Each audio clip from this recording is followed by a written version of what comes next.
Hello, everybody. Sounds over.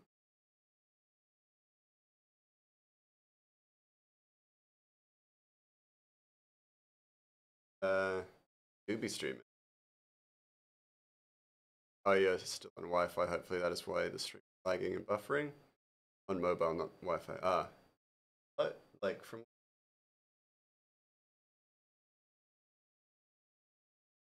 side, the new modem, so things should be working properly. Been watching it, like keeping an eye on it all day, and it seems to be steady. Let's switch over to the recording screen.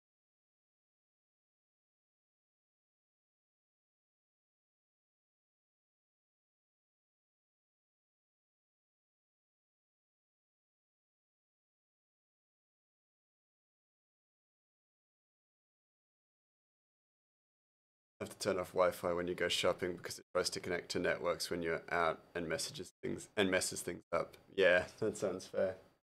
So currently, so I did also, I got like a big upgrade in my modem.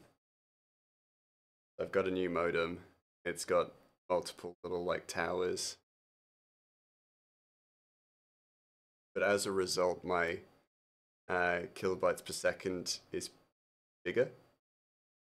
So I'm just keeping an eye on it and looking at it and watching it over, and it should be like hopefully should be fine. But ultimately, I'm just paranoid about it. Dumb. I shouldn't be. It should be fine. Nice, got 5G Wi-Fi on it. Yeah, yeah. If it ends up going like something goes wrong, then it's clearly there's another issue. But ultimately, it's nice to have that big upgrade as well. Because why not, right? If I'm going to be streaming, I may as well have a good modem.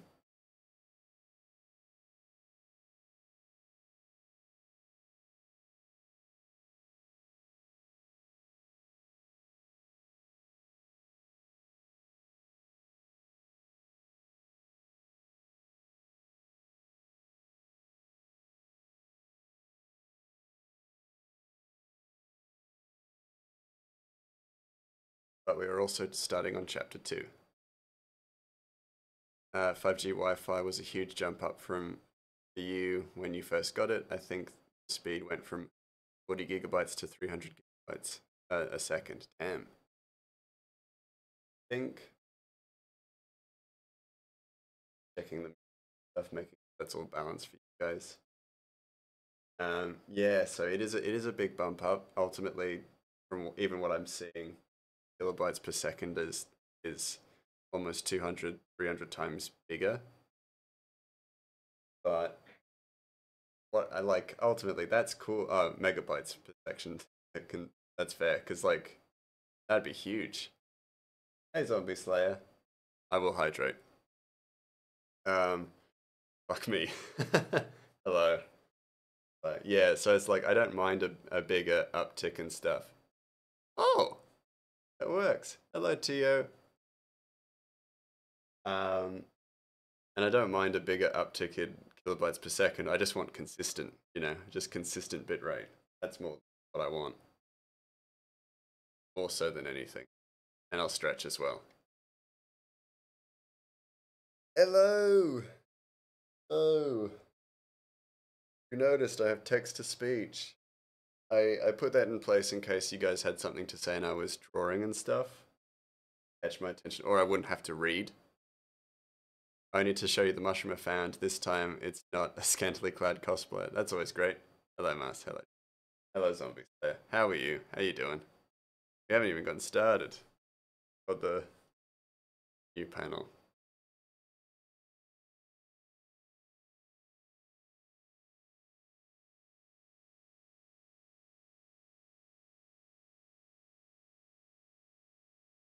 Or just saying hi to everybody. Lovely, of course. It's lovely.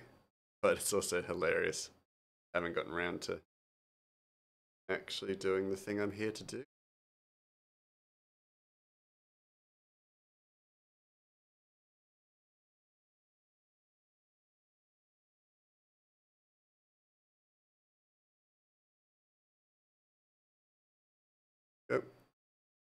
Posted it. Sweet.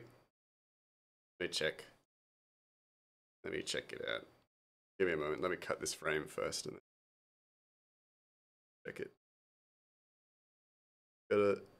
Gotta make sure it's not a scantily clad woman dressed like a mushroom. Alright, hold on. Check.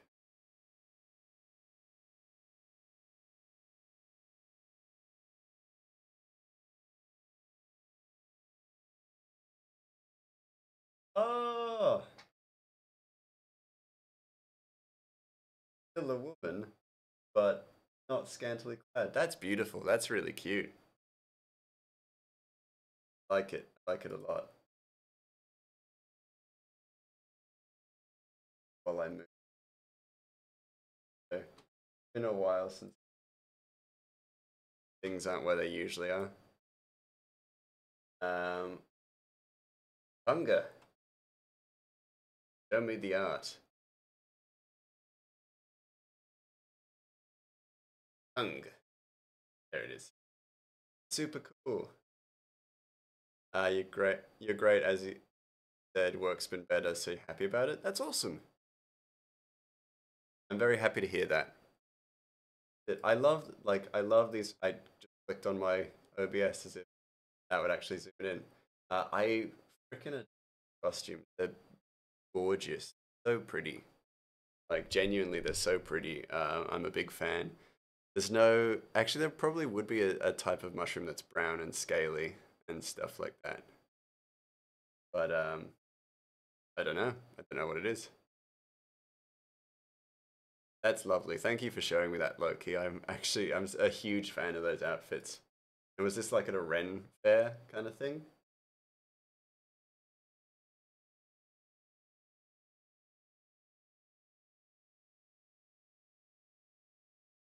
Out of curiosity.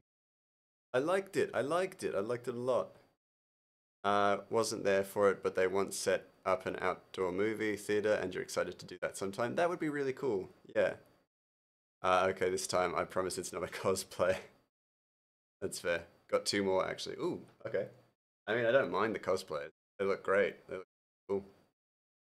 Got no qualms with that.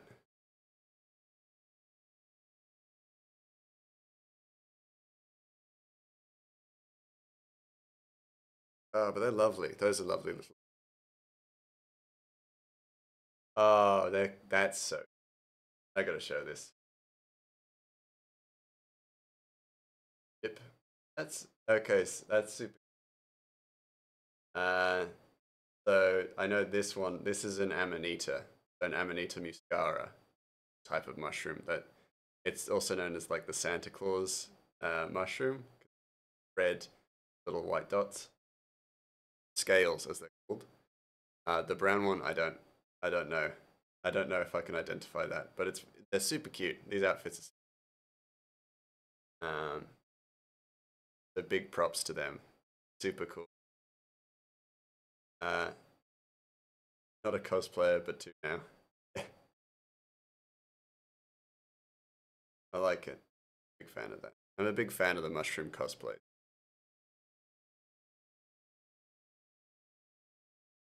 Now for the one your mum found growing in the yard. Ooh, and now a real one. Oh yeah, that's super cool. It's got the scales on the top. Everybody, as you can see, there are like these little scales and stuff over the top, and they bulb out a little bit. I'm a big fan of that. You can see its stipe is slightly like um, not rigid, but like has dots on it and stuff, or little like scales as well. Yellow, so you could probably guess it's of the well, it's yellow, so it's an interesting type, and it's also like bending out to a more of a like a cup formation. Definitely part of the Muscara family because of its scaling. It's due to its color. It's probably not an Amanita Muscara. About 13 centimeters tall, round. Ooh, okay. So I like that may not necessarily like solve it for me. It's definitely part of the Muscara family. and it's probably at maturity as it's starting to no longer be quite so round but build out. So then in the next few days it'll probably release. Oh, it's released its spores as you can see because it's open, but it'll start to decay, weather away. Nova Scotia was the region underneath a pine tree. Ooh, okay. So pine trees are quite common for mushrooms, which is super cool. And also, like tree root systems are maybe the best place you can find mushrooms. So that's a good sign though, because it means that it's not one of the more like unique ones necessarily. It's like it's a common mushroom, which is a good identifying sign. Were there any more around it, or was this like the only one? That narrows it down quite a bit too.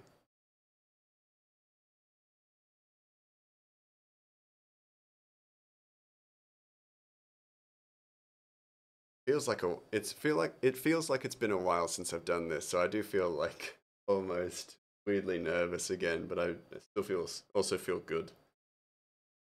Also because I'm still paranoid about the internet.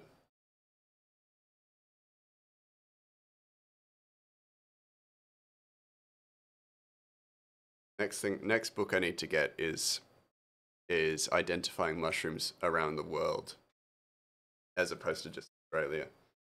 That was the only one, but it was a few meters away from the outskirts of a fairy ring. Ooh, that's really cool. So it's actually probably a part of the fairy ring because so the way mycelium grows, and I can actually show you this on art, but the reason fairy rings exist the way that they do, where's my pen? Um, is because basically the mycelium will start like here in a mound, and then as it grows out, it expands out this way like a target. But then the mycelium in the middle will decay, and it has a short like mycelium has a short lifespan compared to other root systems. So as it builds out, the inside decays and fades. So as you get more growth and expansion outwards, have less inside as well. And this is how fairy circles are created, which I think is super cool. Saw the fairy ring a few years ago, but that was before I found you, so I went cool, a fairy ring. Yeah. I mean, it's super cool. It's super cool how those things just work, you know.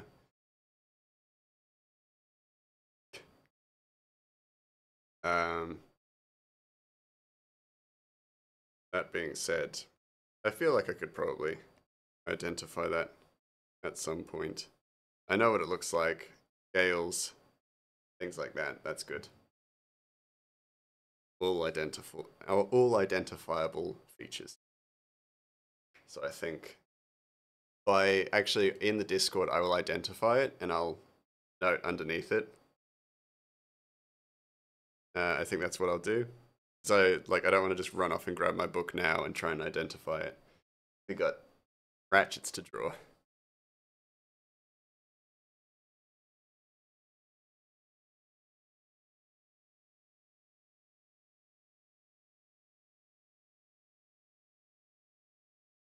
And for those of you watching, I hope you've gotten a chance to read through the first chapter of the comic, because we are moving along to this new chapter where it's no longer a dream sequence.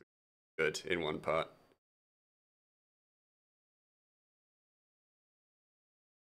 But then again, I'm also going to have to be revealing story beats. So bad in that way.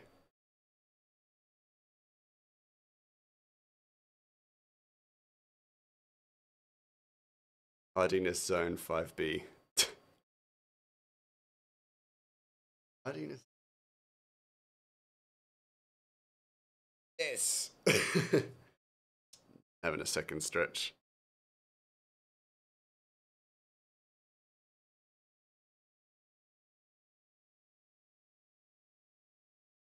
We get a waking up Ratchet, so his hair's all disheveled. He's all over the place. He's an eepy boy. An eepy boy. That's the climate of the part of Nova Scotia. It might help you identify it. Ooh, good point. I'll make a note of that. Hardiness zone.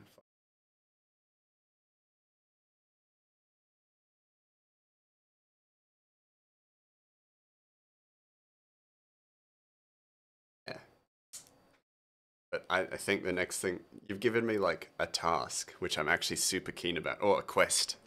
Because I'll need to pick up an identifying mushrooms book for the world, not just Australia. Because if I want to identify it accurately, I can't use an Australian identification book.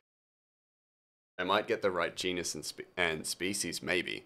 Not species, sorry, genus and type, but it might not be 100% accurate because these are completely different regions.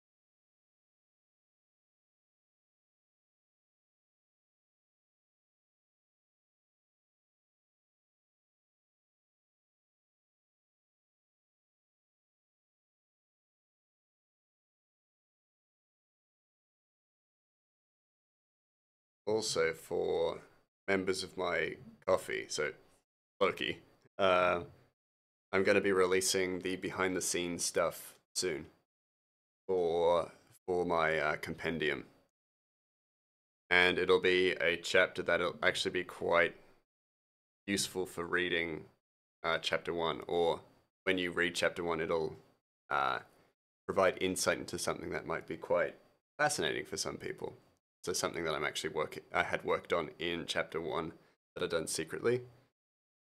Um, so yeah, I'm keen on releasing those every so often and as I get them done, because it'll all be hand drawn stuff, but also it'll provide a little bit of insight into the world and the world building. So that should be quite interesting.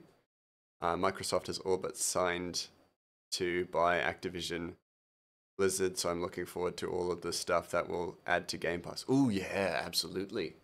That should be int. That should be awesome.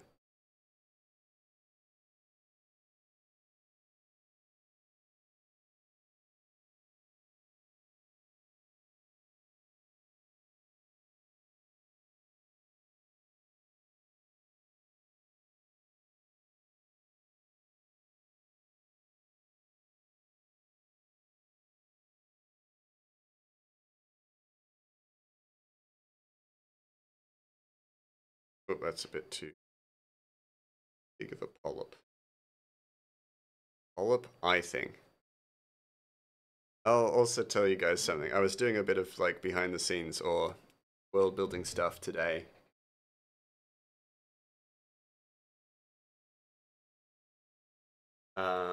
A lot of stuff that, sorry, my brain just went like blank for a second. I was doing some behind the scenes stuff today, and I was sitting in my local cafe having breakfast and drawing, and I was like, oh shit, I was doing like the writer thing where I was like looking something up, but it was like quite grim, and I was like, if anyone saw me doing this, they'd have many questions.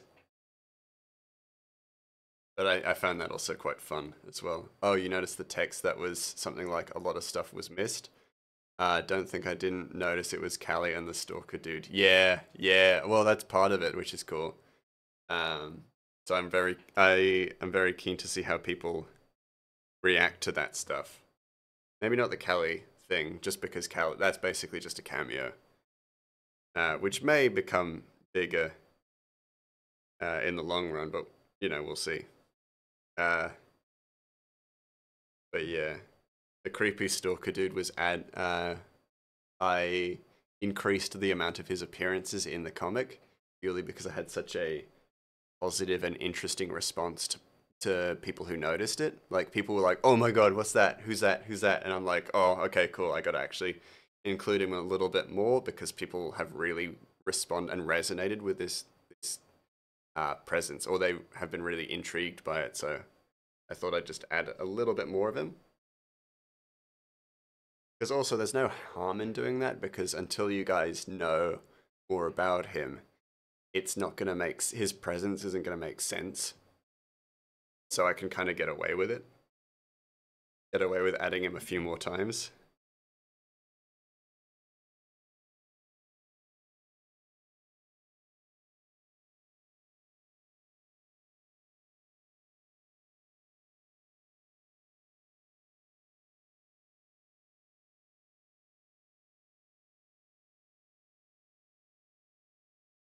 That's the very point of a cameo. It can be overlooked, but to those who notice, it's big. Yeah, exactly. And in chapter 2, we do have a few cameos. Well, I have a few cameos planned, so not necessarily big things, but little nice things that will be that can be enjoyed by a lot of people. I also had the intention of basically when sorry, I'm trying to get this line right before I keep talking. When pets and stuff pass away, I'll include them for people who have been, people who let me know and stuff like that. So we'll have a few depictions of pets and stuff, just because I thought that would be a nice little thing for people to have.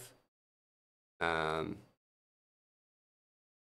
originally at the time, a friend of mine's pet passed away, and I was like, okay, I would want to immortalize stuff like that. So yeah, that'll be a thing. That'll just be a consistent thing that keeps going. Because also recently I had a pet pass away, and it was quite, I mean, it was just one of those things, quite devastating. But ultimately, I also wanted to do my bit to remember. So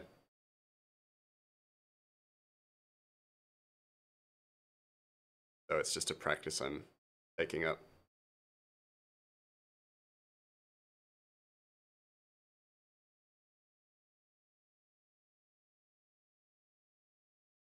And even though I want to have Moni's cameo show up soon, gotta beat Dark Souls. Not Dark Souls, Dead Space. You gotta beat Dead Space, or get close to beating it.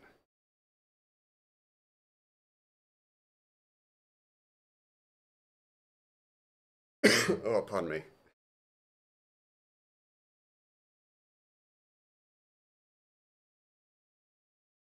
Can I request you put Mitsu with you then? He was your dash hand that passed away this year. Yeah, I was originally planning on adding Mitsu in, and that's why I was bringing up the pets who passed away. But I do like that has actually really helped me out, so I'll actually add Mitsu to the guardhouse, I think. So that'll be chapter 3, which is good. Nice and close. But yeah, I think that was like it was one of those things. It was always the plan to have to what's the word I'm looking for? To remember beloved pets and stuff, and you know, it's a very little thing that I can do, but it means a lot to a lot of people, and it means a lot to me as well, as someone who is sometimes maybe a little too sentimental. But it is also the sort of thing that just goes without question. Moni will be continuing Dead Space before the end of the month. I will get her another Game Pass code when you get back up to back up on the 24th. Fair enough. That's all good. I'm working on planning out good and reasonable like cameos that make sense. For Callie, that was a really fun, interesting little cameo, but it was kind of like thrown in, and it's not a bad thing because basically the next like we might see her again in the series, and she might be the owner of Bee's Knees Mead, or what have you. But then, like, because Moni has her Onsen, and, other streamers that we know and love have little things and little, like, stuff That's part of their like character. I want to make that match up and make a little bit of sense, so then they flow in the world and they make sense, and then also they've got that world building behind them. You know me, I care a lot about the story, and I want to make that as good as possible. And your story's only as good as your world building. Oh, sorry for your drunken ramblings in the Discord. The main reason I drink is because of lack of communication. When I do drink, I no longer have that filter that says don't bother people. You're totally fine, my dude. Like, you're more than welcome to use to chat through the Discord and stuff like that. Like, I wouldn't stop you from doing that. I think, I love chatting to you, so I'm always really happy to hear from you. Even from Drunky. I'm always happy to hear from you guys. I'm just, genuinely, I'm just really bad at responding in Discord. That's really all it is. Like, I need to get back to it, and then I like disappear off it, and that's also one thing I need to work on. Even when I'm away or on like a break, I should still be communicating with my chat and stuff. Because I want to, because you guys are awesome. But yeah, I'm just sometimes just not very good at it.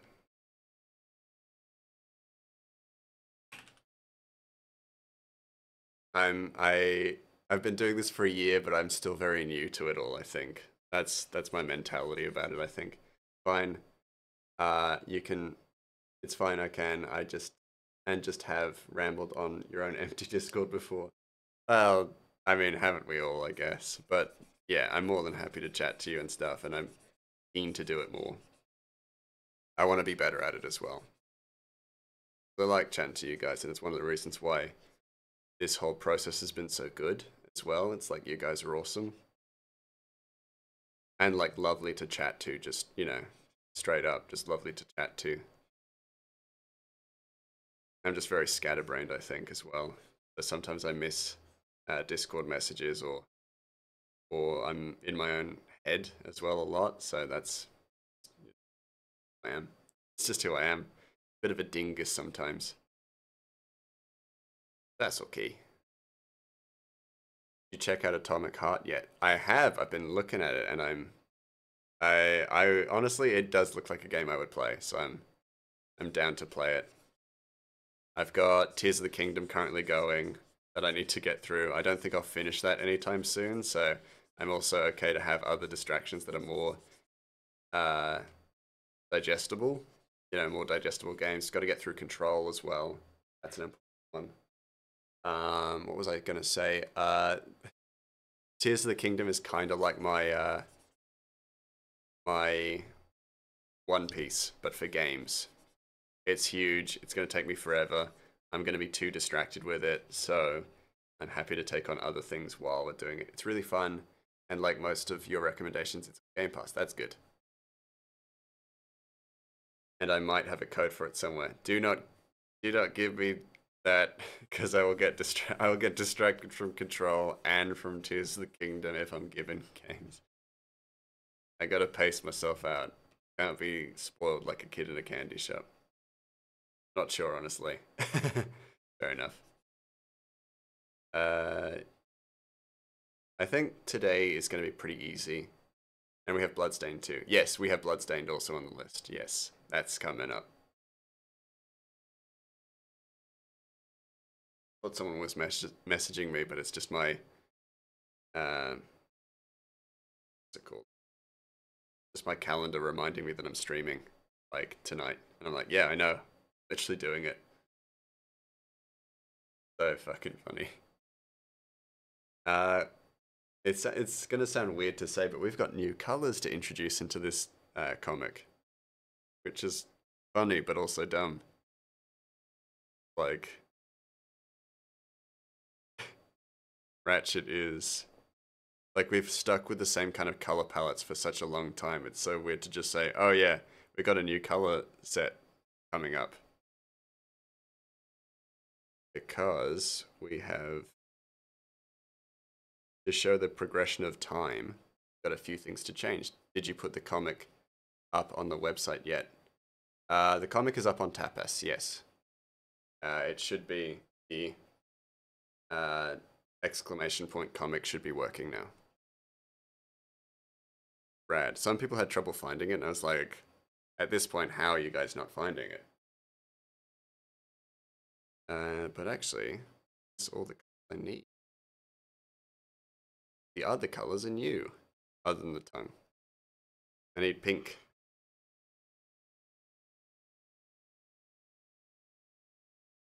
Masked in shadow. I'm so happy with how this panel turned out. Yeah! Check out the comic, it's now on Tapas. Had some really lovely responses to it as well. It's been such a positive experience to hear people let me know that they've enjoyed the comic and that they've been really interested to needed to add it to my about section too. Yeah, you're totally right. But to hear people have been enjoying it has been such a lovely thing to hear. And I've been learning. This is not the right color this is not the color I'm looking for. Yeah, it's about that. It's a slightly light blue, or light royal blue. But yeah, to hear people have been so positive about it and so interested in it has been such a positive experience for me that I've just felt so motivated to keep going. And then I've had, co-workers talk to me about it and be like, they've been so excited to learn about the story and stuff like that, and to get to know Ratchet character. It's been really deeply positive and wonderful, which has been so heartwarming. Take from that. It's too dark for here, but start.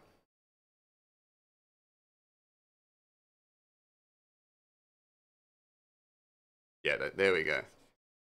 A new color palette, guys. Yeah! That's the kind of stuff I get excited about. We got new colors, baby. And we do, because it's a new season as well in the comic. It's not going to be spring or the rainy season, which is usually summer here in Australia. You can tell how confident I am with that by the way I said it. But yeah, it's no longer spring. It is now autumn in the comic.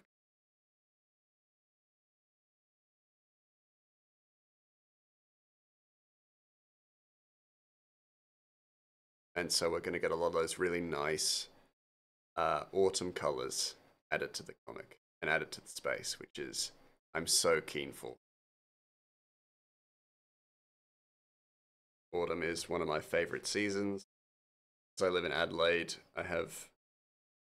we have a lot of really beautiful spaces that just light up in autumn and become like just fantastically beautiful. We have a wine region called the Barossa, which is just deeply beautiful in autumn.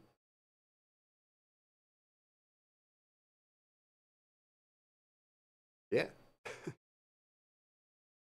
Just getting excited about the prospect of doing this comic and the new changes that will be implemented because of the time jump that we have. Ratchet is a year older, so the events of the dream sequence in chapter 1 were a year ago.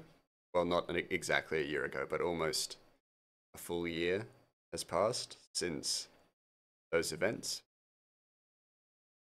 They were a really good introduction to Ratchet as a character, Ratchet's dynamic with Dogan, his adoptive father, and now we join him where he's currently at, as he wakes in a tavern, or wakes in an inn, not a tavern. I mean, they're kind of the same thing in fantasy settings, but he wakes. The boy is up, basically. Y'all get it.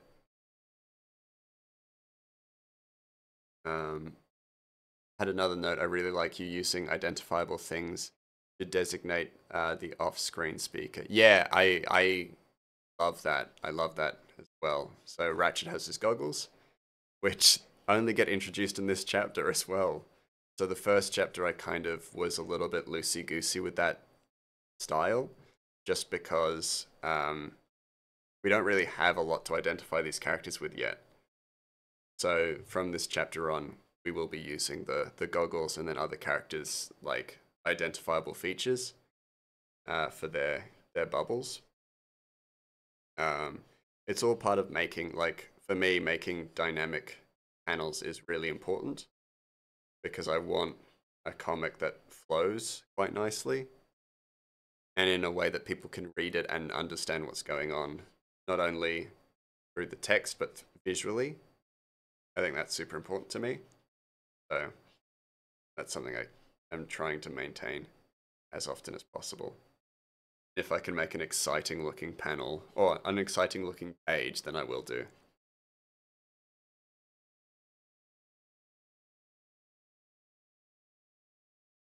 Oh, did I show you the Nier statue I really want but can't justify spending $2,000 on it? Jesus, no, I don't think you well, actually maybe you did. I don't remember exactly. Definitely not in Show Me Mushrooms. Be in general. I almost said degeneral. Like degenerate, but which isn't accurate. Show me that Nier statue. No, probably not then. I can't find it then.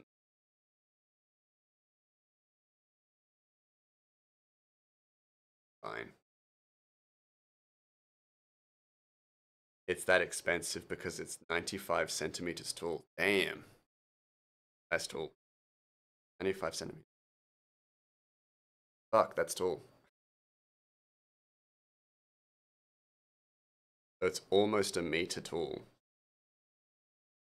Hey, put it in general. Okay. Let me just color this wrap of his hair in. Oh, check that.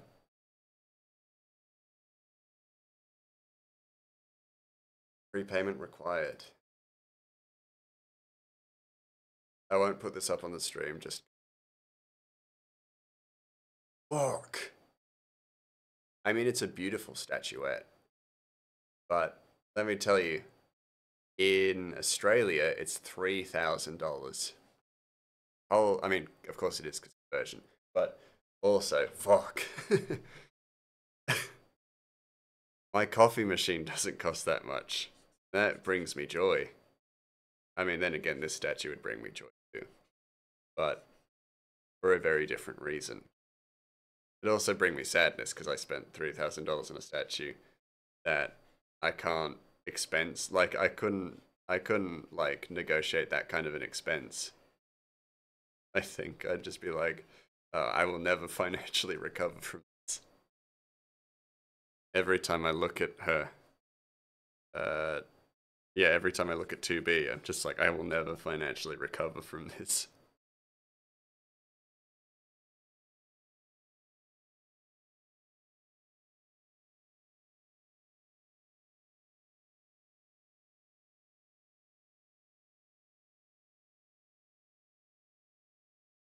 Um, Also, a little bit of background about this current panel. So I made Ratchet have shaggy hair, shaggy and bushy kind of hair, which ultimately, as you'll see in the later panels and stuff, he squashes it down, combs it down, and puts it under his flight helmet. However, I I didn't design Ratchet to be, like, the concept art I did for Ratchet, I love the idea of him having just a ton of hair. And basically it's like super unwieldy and just like super difficult to manage and unmanageable. And this is all because of I drew alternative character designs for Ratchet based on like different classes. So if Ratchet was a different class in D&D, what would he look like, basically? And I drew a gunslinger version of him, where basically he was like a revolver wielding little gunslinger. And I love the idea of drawing him with just big bushy hair. Um, and so as a result, that stuck. And now the comic version of Ratchet has this bushy, unmanageable bird's nest of hair underneath his flight helmet. Um, but it kind of leads me on to talking about aspects of his character design that never came to fruition. So originally, when I wrote Ratchet as a D&D character, so a character I was going to play in my friend's campaign, originally he was supposed to be super creepy. So his character design was basically that he was like deeply unnerving and creepy, like a creepy little, not like perverted creepy, but like sinister almost, like a sinister weirdo, basically, who collected rats and kept them in his jacket pockets and stuff. So for those of you who know this reference, but one of the references I used as inspiration for the original rat catcher, who then eventually became Ratchet, was Salad Fingers. Dirty, dirty, sinister jacket wearing. Yeah, he was going to wear like a cargo jacket that was filled with live rats that he like made friends with because no one would tolerate his personality. And Salad Fingers was one of the inspirations. Um, so as you can see, and it's kind of why I chose this particular shade of green, because it is similar to Salad Fingers' but it's also light and kind of lime colored. And I thought that was a slightly less, like a slightly weaker, not quite so strong green tone. So I thought that was quite a bit better.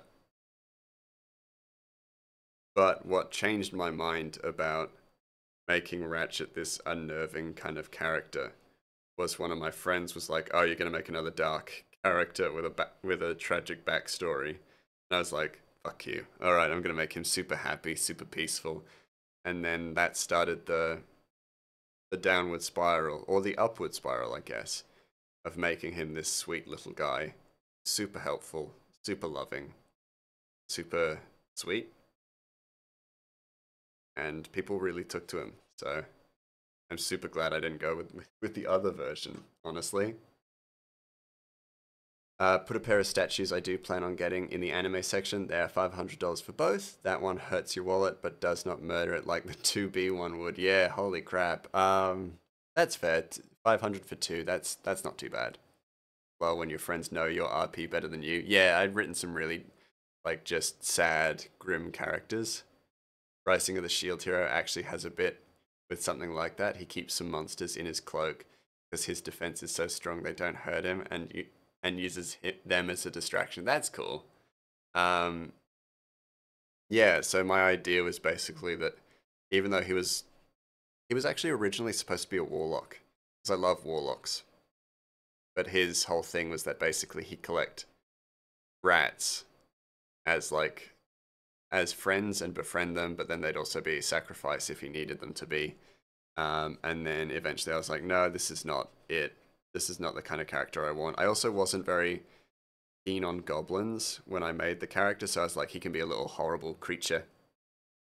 Laughed so hard when reading that scene. Like, that's cool.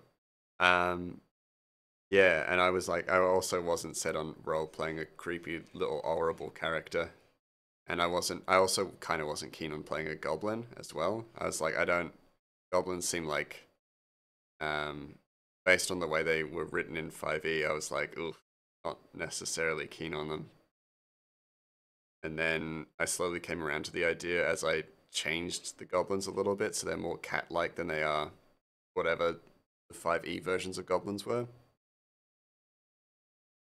You love that the show. You need to just suck it up and watch season 2 so you can be ready for season 3. Yeah, I gotta watch it too. Both my brothers have seen it and they both love it. Love it. I gotta get around to it eventually. I'll add it to the anime list.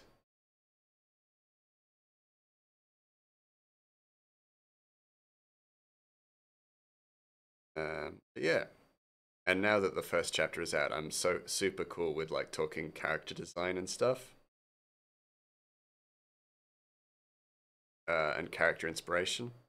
Well, when season 2 opens with the turtle thing, I was like, I'm out. Got no idea what that means, but now it makes me nervous. I like turtles. I like all animals. Like I said, I'm a deeply sentimental person as a mouse. Ooh, almost lifted the veil.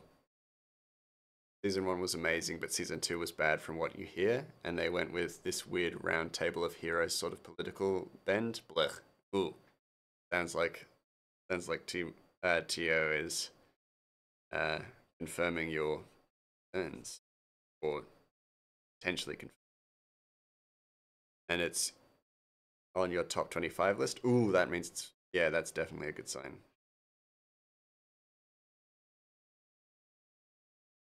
Yeah,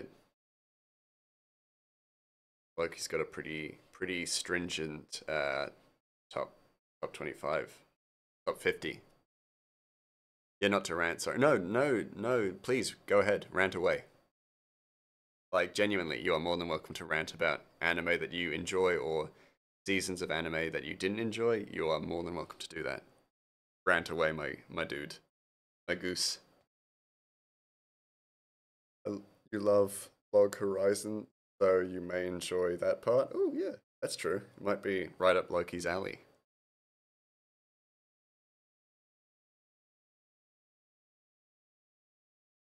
Now that I'm nice and close, just three color bits that I missed.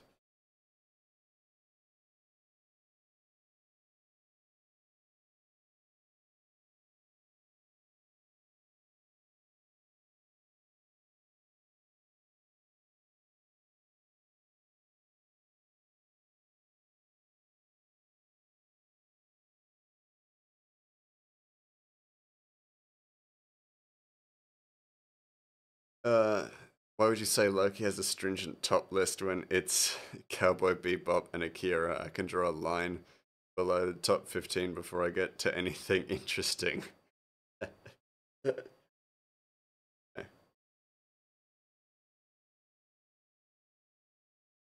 You know, well, we love the classics. That's the thing. We love the classics. Who doesn't love Cowboy Bebop and Akira? Come on, let's be real.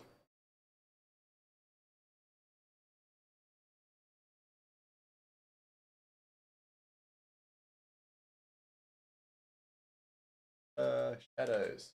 Favorite bit. It's gonna be weird because not nighttime, so a purple shadow doesn't make a lot of sense. But I also don't want to use like a red shadow. That'd be fucking awful, honestly. We use blue, turquoise. I can't believe I said turquoise. Turquoise. Because your list is based more on your desire to rewatch, and I also don't usually include most of the old famous ones because you haven't seen them yet. Why are you coming to me for recommendations? That's a really good point. Like, genuinely, really good point, I think. Because, yeah, you gotta watch the classics. You have to see the classics at least, because it, not, you know, even if you don't enjoy it, it gives you a good foundation to what has been influenced by those, you know. Just the sheer amount of media that's been influenced by things like Akira and Cowboy Bebop and you know Dragon Ball. You know, it's it just goes without saying that those are things you should watch. I haven't watched Dragon Ball, but like plenty of people have talked about that and raved about Dragon Ball, so I just may as well add it.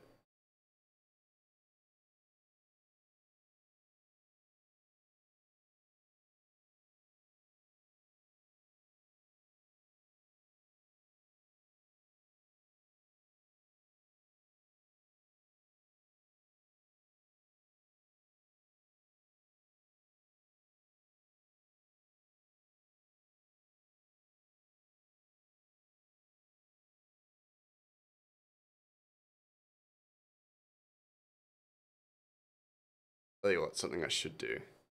Maybe I should just like paint the color palette onto the blank paper beneath the panel or behind the panels, and then I can just go and grab it. I might do that. It's like, these are the colors I will need in the comic. You recently watched Millennium Actress. Have you heard of it? I have not. What is that about? You also need to bump up saving 80,000 gold in another world for my retirement. I've seen it 3 times in the 4 months since you first found it. Damn, that's a lot of rewatching. That's a lot of rewatching. Must be good. Or at least very tolerable.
Millennium Actress was very arts house, an anime movie about the life of an actress told through her various roles. Ooh, that's cute.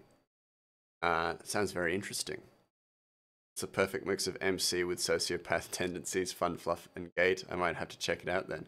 Oh yeah, you guys are talking about 2 different animes. I was like, oh, that sounds really nice. Psychopath. Oh, sociopath. Oh, yeah, both sound really good though. So I will add both of them to my list.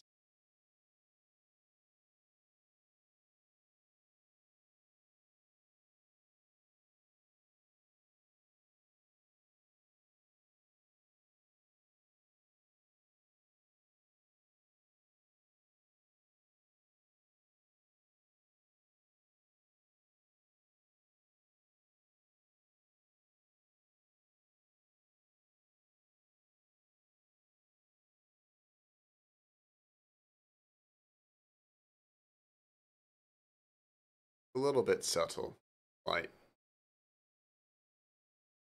I mean the shadows. Wow, opposite of light. A little bit subtle, but that's not a bad thing, really.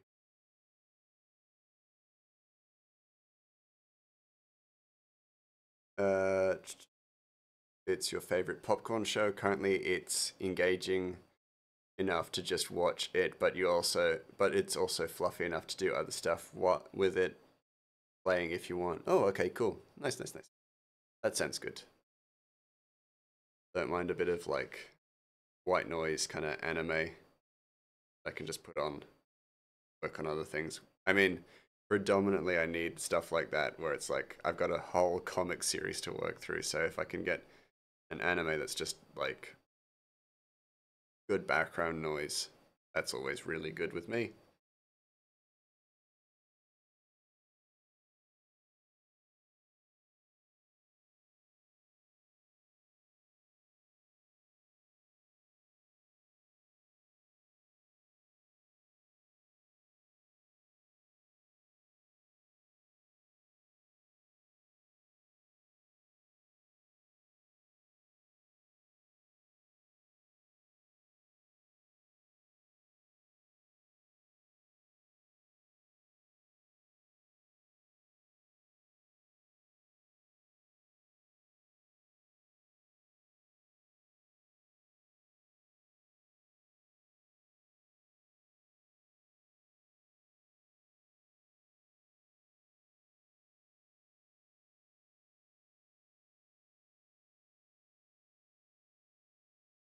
Right, and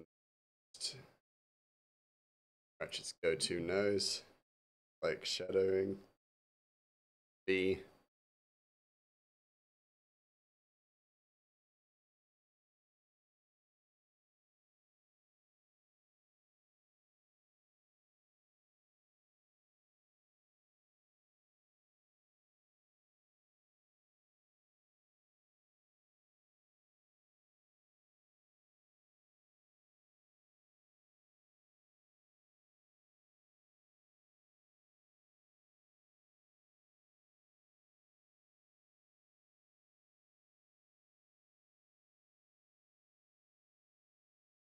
Sorry.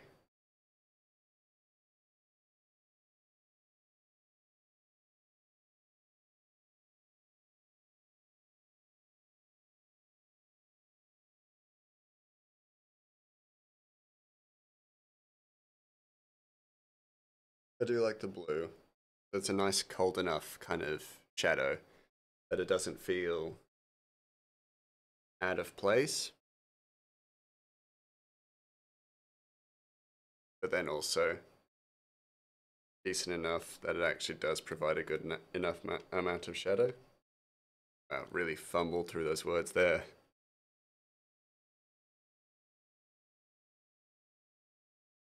Yeah, nice.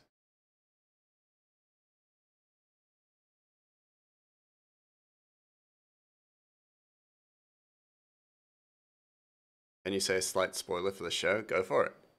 Spoil Ratchet the Beanstalk Brigade. I'm like, what? How'd you know that? And then I need a warm shadow for warm colors, so the brown walls behind Ratchet need to have a warm shadow. They're a warm color. If they had a blue shadow, it'd make it look sickly.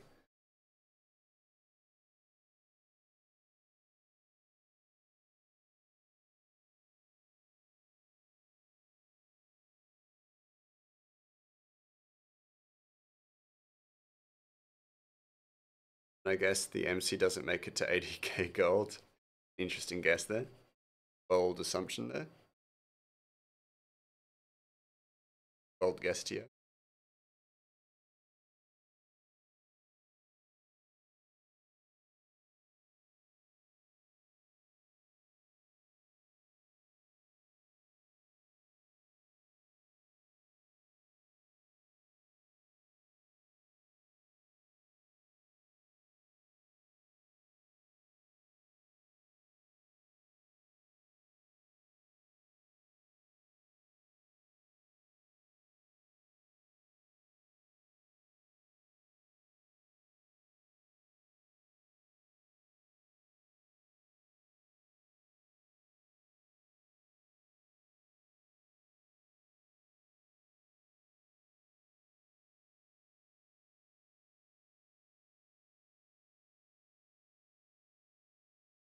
One of your favorite scenes is when she snaps. She basically goes, "Look, I was trying to play nice and live in your medieval world, but now you piss me off, and I'm going to introduce y'all to Mr. 9mm." Oh my god, paraphrasing of course. Oh damn,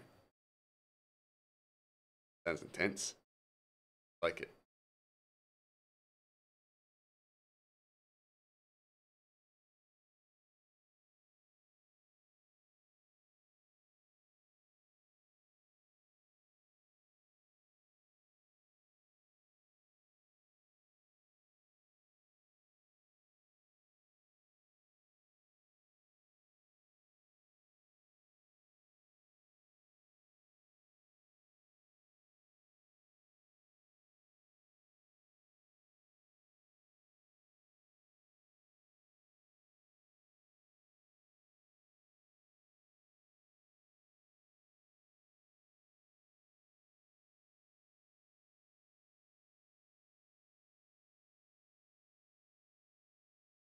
Oh yeah, like this hair polyp.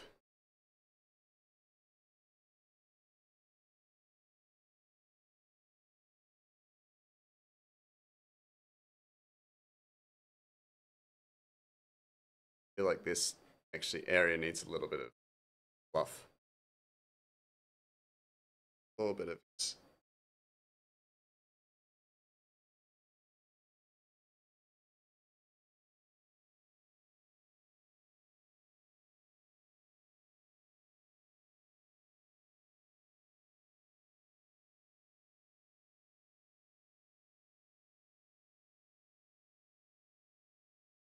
Baby crying in the Legend of Zelda theme music.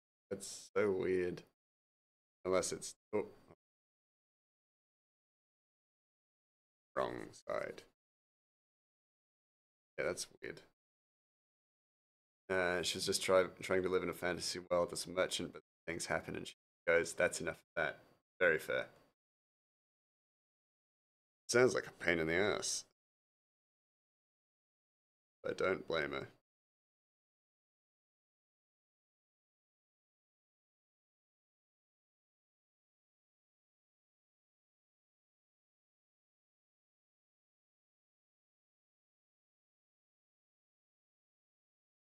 Yeah, that works.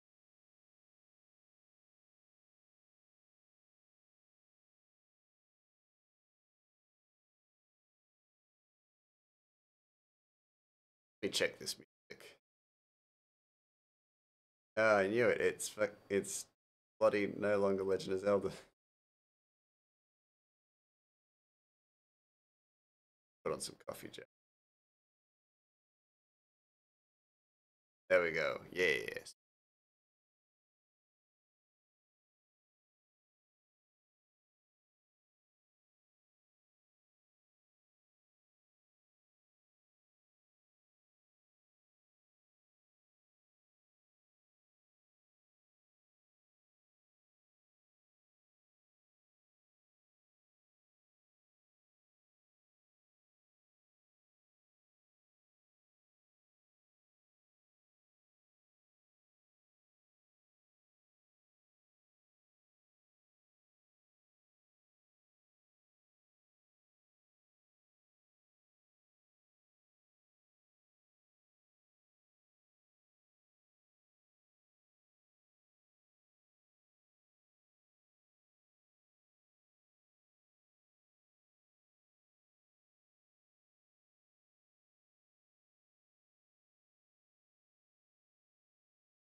Question: what is my favorite Final Fantasy game?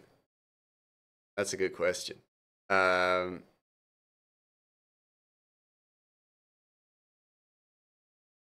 it would have to be 15 because it's the only one I've played.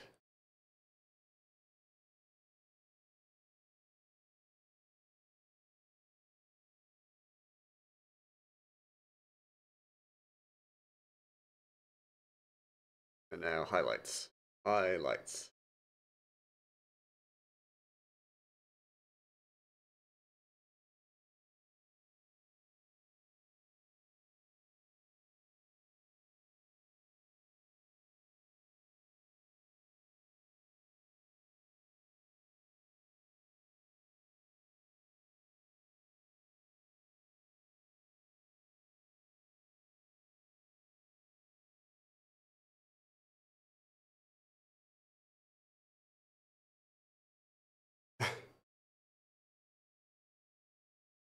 Wrong. Your favorite Final Fantasy hasn't been final yet.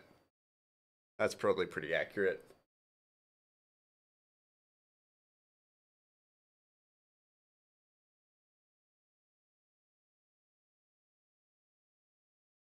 I really like this color for his eye, like, things. Eye color dilation. It's nice because it's a soft pink as opposed to uh, the red I was using.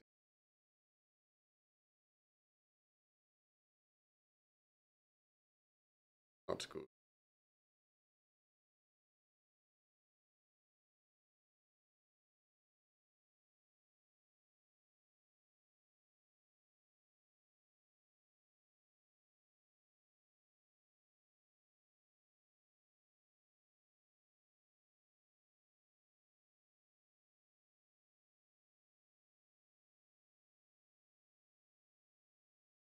I'm gonna give him little dots and stuff.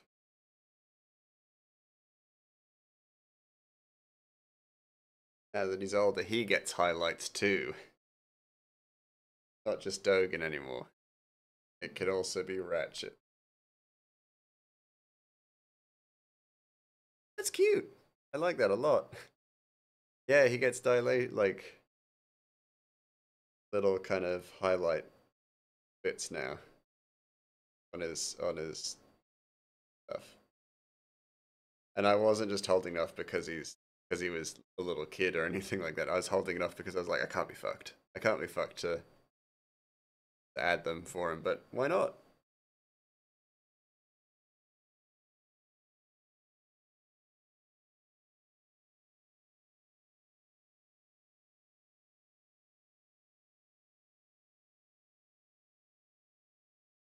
Cool little highlight. Piece. There's an actual proper name for all of this stuff, but I'm just referring to it by whatever my brain is telling me it is.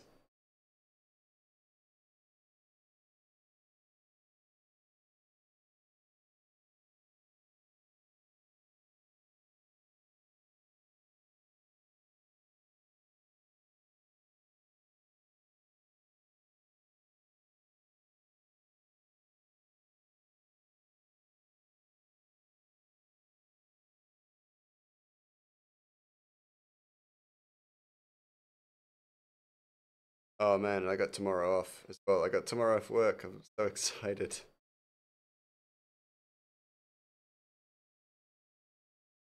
So excited to just chill out and do photography and other things.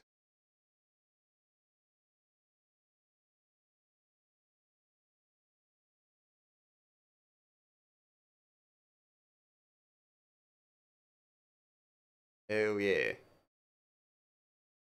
Life is good.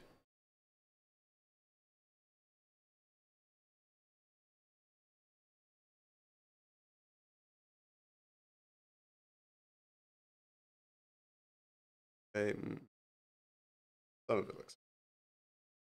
That's what's good. Some of it looks good. Some of it looks fine. It varies considerably.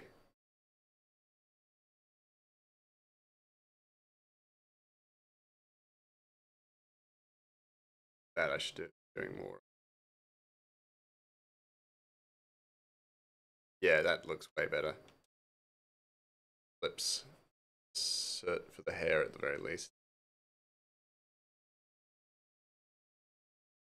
Should have like stroke and form to it, right?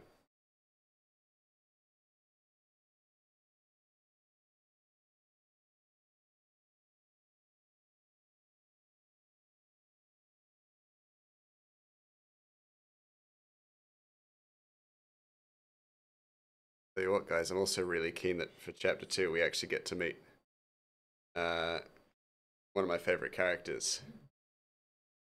Of course, Ratchet is one of my favorite characters. We love that boy, this boy. Ratchet's a sweet bean. But one of my favorite characters to write is introduced in chapter 2. Very excited about that.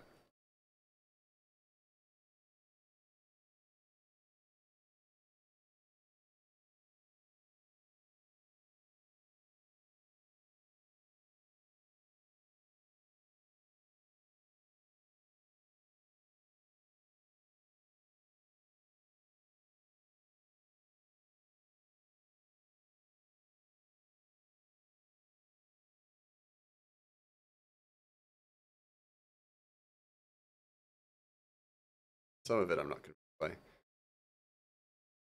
I want to be mad at you for the Final Fantasy 15 response, but it does have Cindy, so I'm not upset, just disappointed. I haven't played, like, Final Fantasy's not my game. Not played it. Not my genre. Not my circus, not my monkeys. Um, but yeah, that's my excuse. Take it or leave it.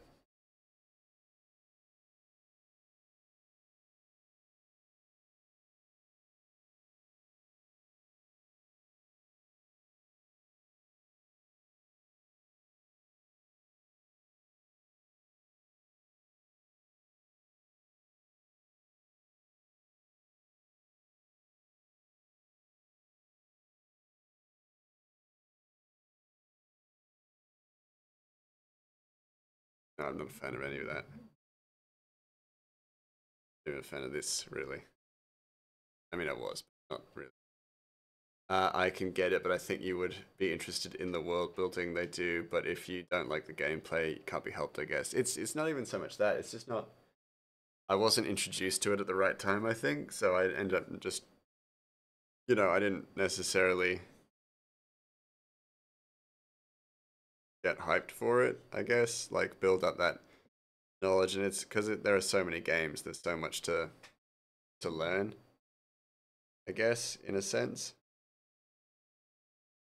Um, so as a result, I'm like, I guess I grew up around a different style of game, and as a result, it doesn't necessarily mesh with what I know. I'd always be interested in trying it, sure, but it's just, it's just not something I grew up with, really.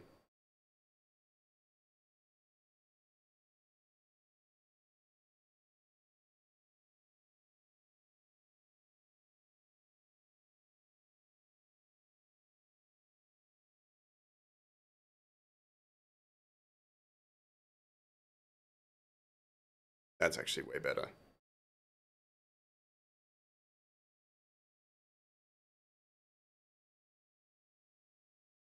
And different worlds for most of them. Oh wait, they are all self-contained stories, but if you don't want to get into it, I understand. I'm more than happy to to learn about it. Sure. It's just, yeah, it's just the sort of thing I was never aware of, I guess, when I was getting into games. Never my zeitgeist, I think.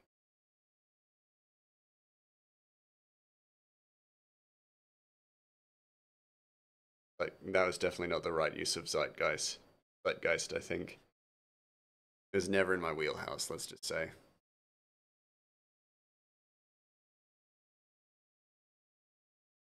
That's okay. I'm happy.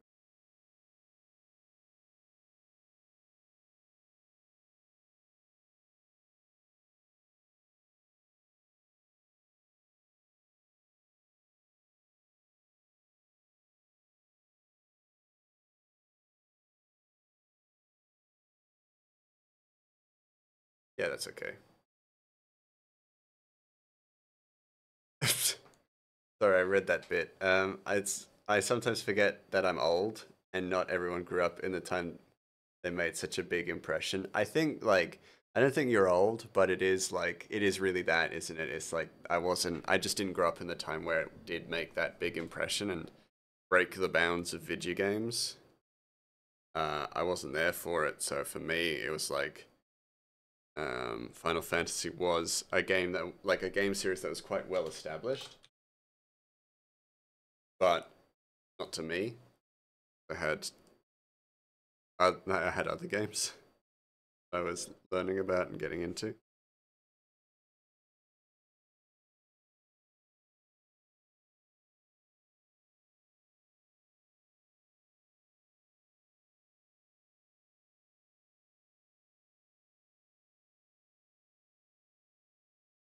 And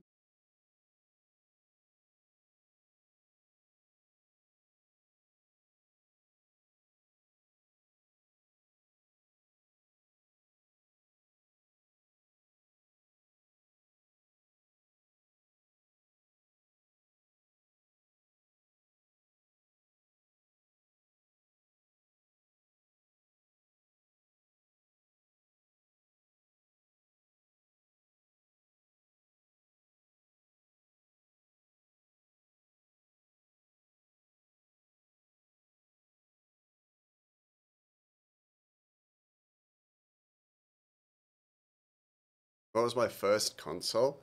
This is gonna tell my age and it's gonna make you feel bad, Loki. I think my first actually no, never mind. My first console was a PS2. My older brother had a PS2, and we played games like Simpsons Hit and Run and the Ratatouille PS2 game, which was fucking awesome. Can we just talk about that for a second now that you brought it up? The Ratatouille PS2 game. Holy shit! What a game! What a banger! Like, genuinely, what a fucking good game. Okay, that gives you a starting point. Yeah, so PS2, Ratatouille for PS2. That was one of my favorite games. As you can tell, it crafted who I became as an adult. As you can see, me, Grey Mouse. Um, but holy crap, what a game! Like, also the soundtrack was so good. I'm not gonna be able to find it on Spotify, but I wish I could.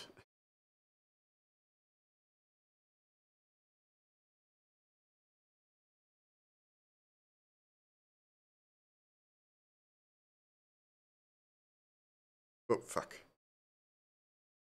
Definitely didn't do that. The one thing that kind of shits me, not shits me, but I'm not a huge fan of, um, is that the speech bubble tail, when you click on the screen, it doesn't just set the speech bubble.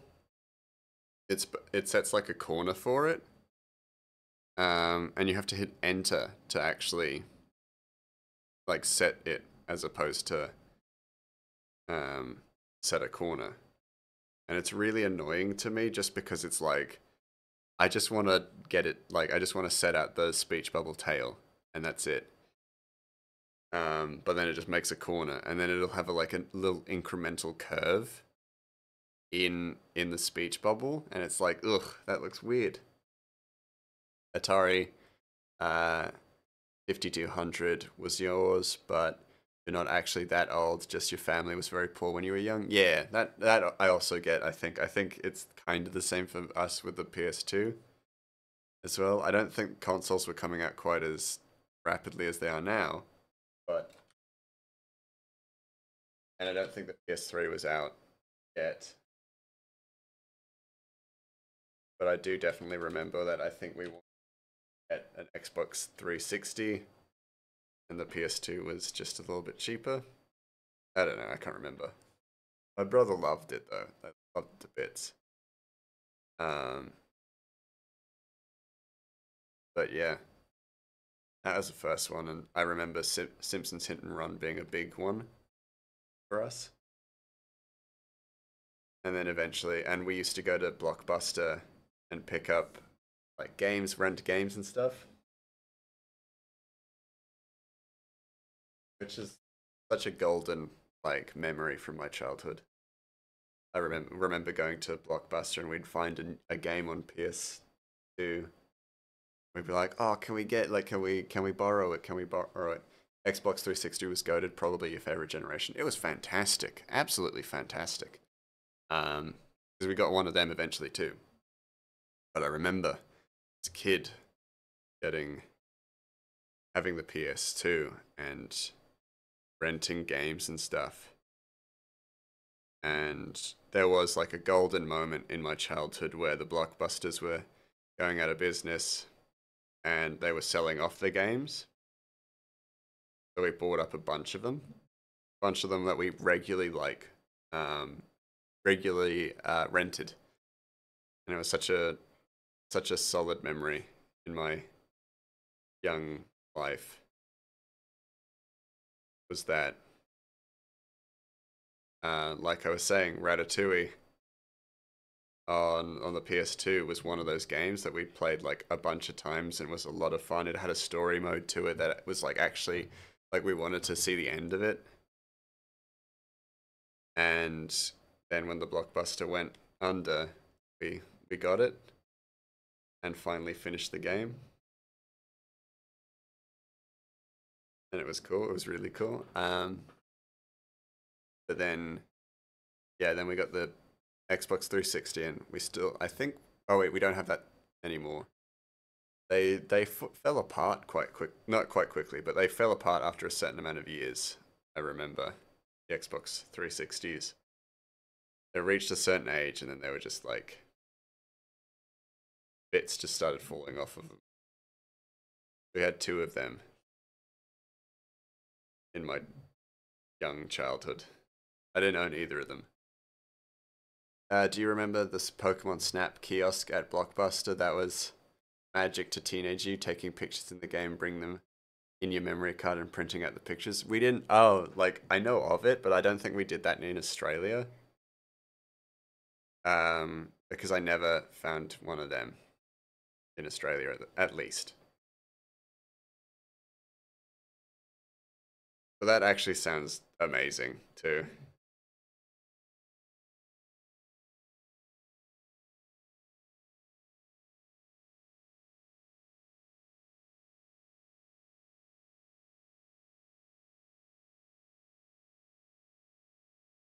Big fluffy bit there.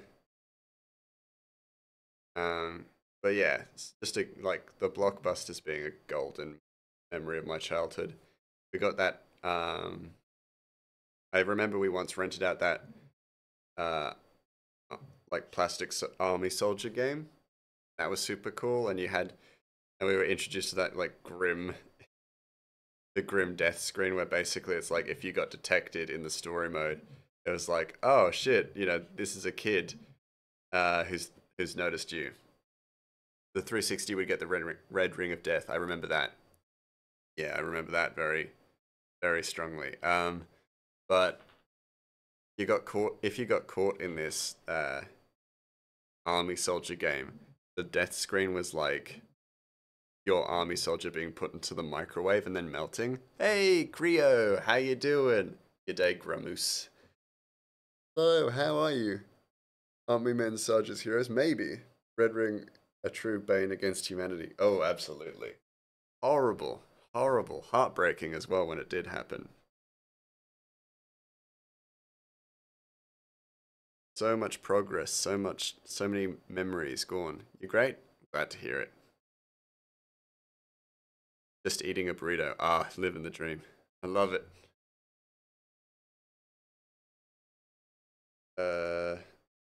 Oh yeah, it's like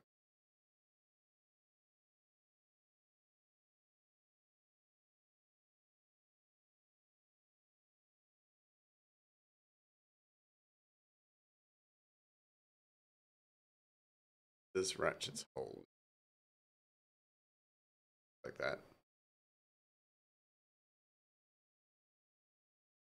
Also, ooh, I have 5 different 360s in that generation. Still have 2 that work.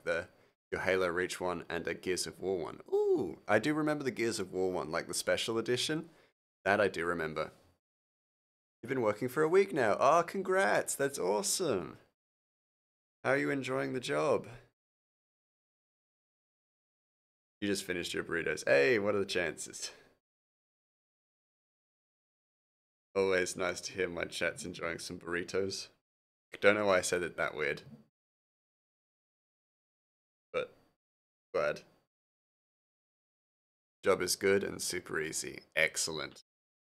Exactly what you want to hear, honestly.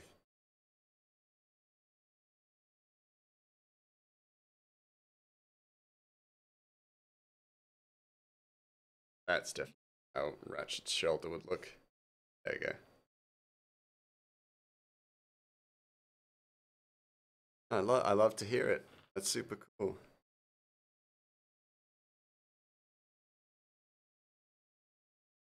And Ratchet now has like fuck ton more hair to account for. Crafts, inwear, possible.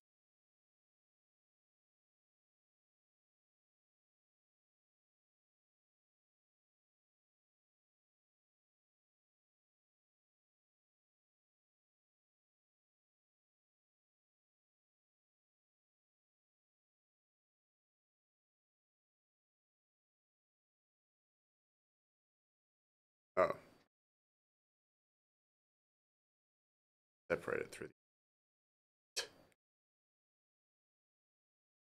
So for everyone, like I will jabber out random nonsense all the time, and I was made very aware of that. Doesn't matter about if it's about illustration or if it's about photography or anything like that, but I was made very aware of it. One of my coworkers just asked me like, "Fuck are you saying?" When I was talking about film photography, I was like, and set it to uh, 8 1 8 250, and he was just like, fuck does that mean? And I just went, oh, it's the, and then he's like, is that the light meter? I'm like, no. Just completely lost in my own world, and then I was exposed to it, exposed to my own lunacy. Very funny though. So make signage for Ford dealerships as well as highway billboards and stuff for the MCG and other stadiums. Damn, that's cool. That's a good job. Super cool.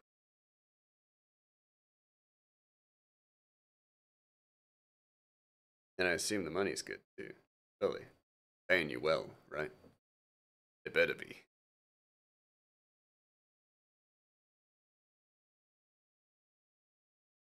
Slightly off.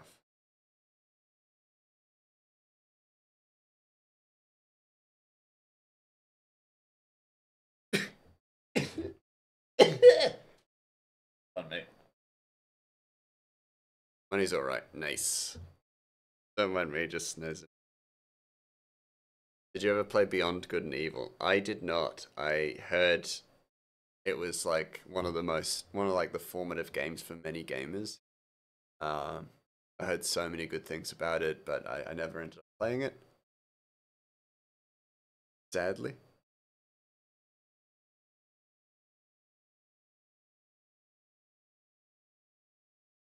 Yeah.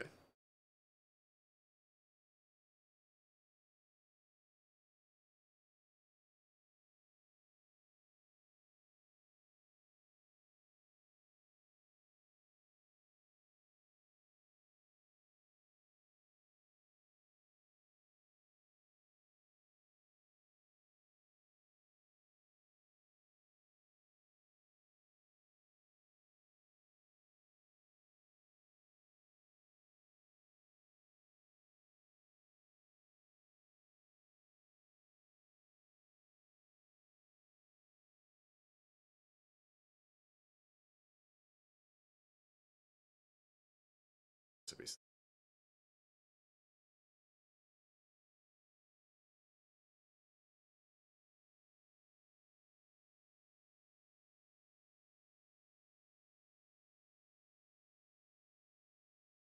still waiting on a sequel, should be in the next few years, with any luck. Fingers crossed. We did have that announcement a fair while back. Hopefully.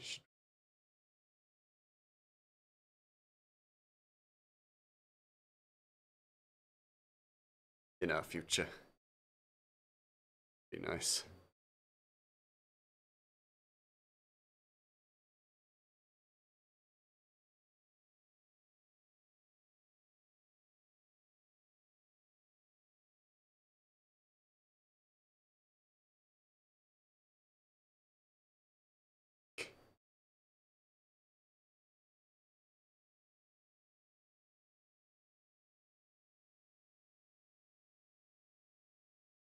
We actually had someone who was working in it on it in Cali's stream once. They were your first gifted sub. Damn, that's cool.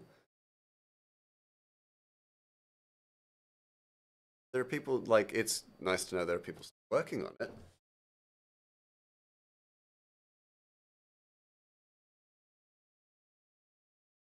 It's weirdly nice that like I have gotten to a point in my progress where I am churning out like 2 panels stream. I mean, these are 2 very simple panels, but like 2 panels and 2 like fully fleshed out panels too. Nice because it's, I mean, that week of just drawing constantly should have done some good, right? For my efficiency. It's nice. It's nice to know that, it's working out for me.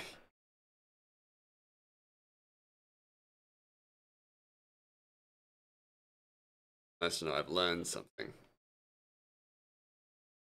My character arc. Developing.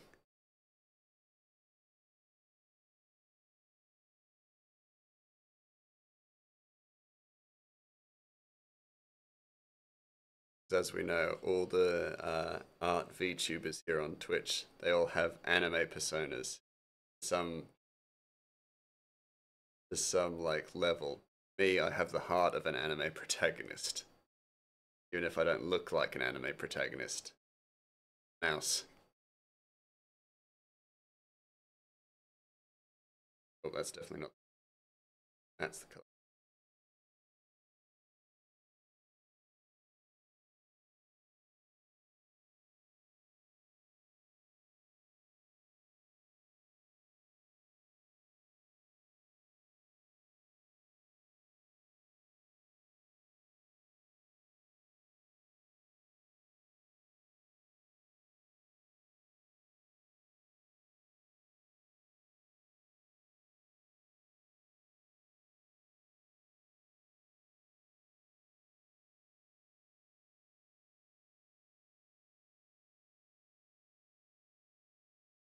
Add, yes, Ratchet's tooth.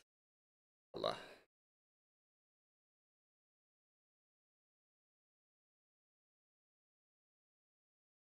Just it is just gonna be minor, but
it's consider checking the bit rate, but seems okay. Labeled out.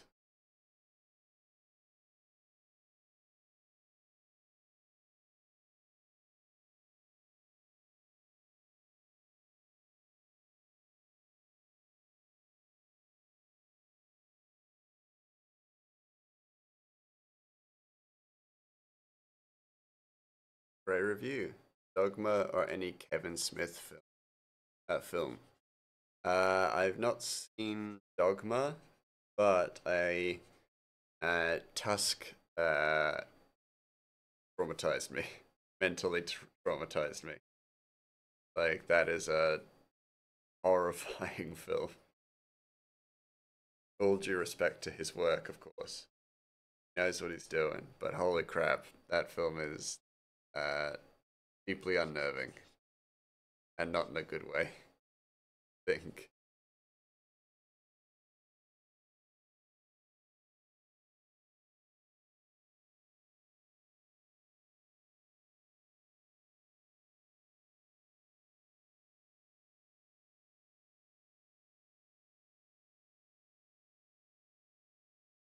And I know that Yoga Hoses, I think is what it's called, is just weird and kind of not good. I think. I think he's got a very interesting mind, that Kevin Smith. Um, but I think sometimes it's very hard to comprehend for most of us mere mortals. Tusk is basically the only one of his you've not seen. Oh right. I mean, I don't know.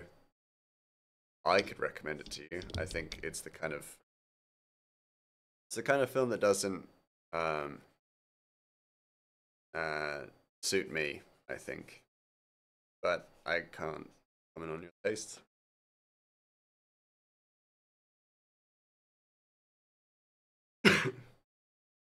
I definitely know that Yoga Hoses is bad though. Like just not which I assume you've seen actually.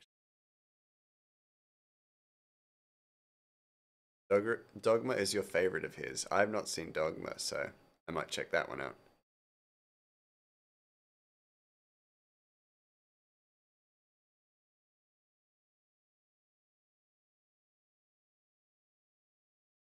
There we go. Better. Better. My monkey brain down to the ground.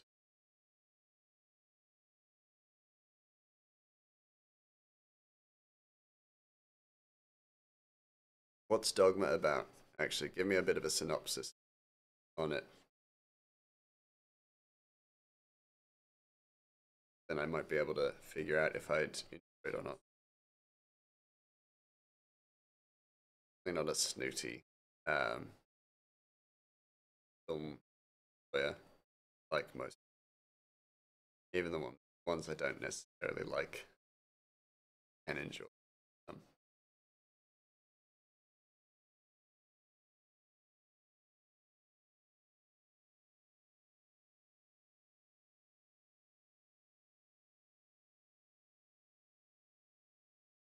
Two fallen angels who were ejected from paradise find themselves banned in Wisconsin.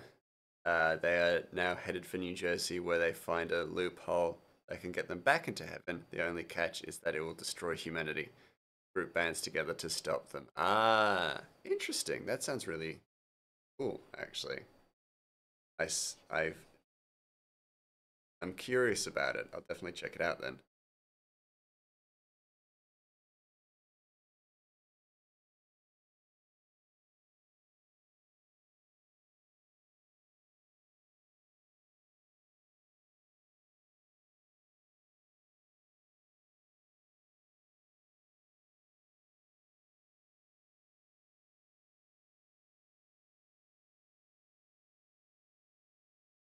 Alan Rickman as an angel and George Carlin as a cardinal. Yeah, I mean, Alan Rickman was just the goat. Incredible. That's pretty much sold me on it.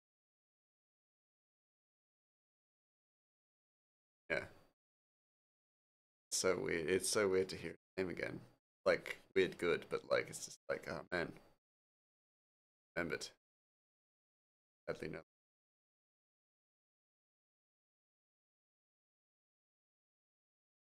Chris Rock as the 13th Deville, who was scrubbed from the Bible because he was black. Ah, I mean, that does sound like Kevin Smith's sense of humor as well. That very strong on the nose commentary. Accurate, but like, yeah, very strong. I like it. Sometimes you just don't need subtlety, comedy, and uh, symbolism. Really, apostle. Oh, not devil. Autocorrected from apostle. That's interesting.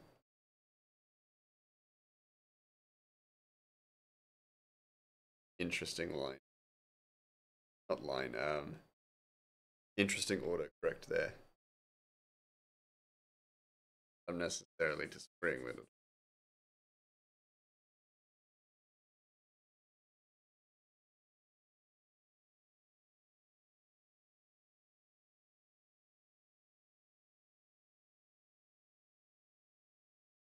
So, also one thing with chapter is that I'm working on the drafts in my own time and basically not forcing myself, but making sure that I get at least one page done every single time I come back and do draft, because then it'll just mean that I have drafts well ahead of me for my streams.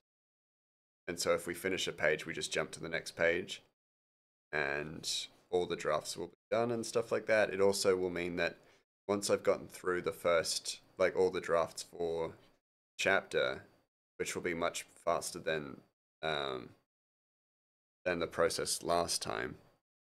Once I get through all those drafts, I'll know what assets to make and what like uh, brush templates to build. So if I'm like making bottle templates and foliage templates and stuff like that. I'm making them because I know that that's what's going to be in demand for this chapter. Also, God is a skee ball addict. That doesn't surprise me. That seems very Kevin Smith, honestly. That suits what I imagine his like demeanor is like to the ground, I think. Everything. Sort of. It matches tooth color for the bubbles.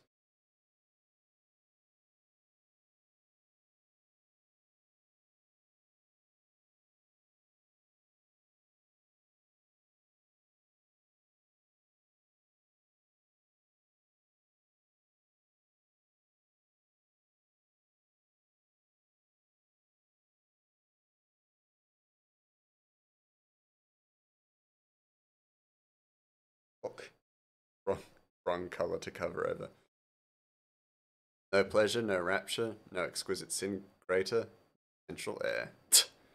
Amazing. That's that's like Kevin Smith to a T. That's so much like him. Sense of humor. Yeah, amazing. Check it out then. Actually, no.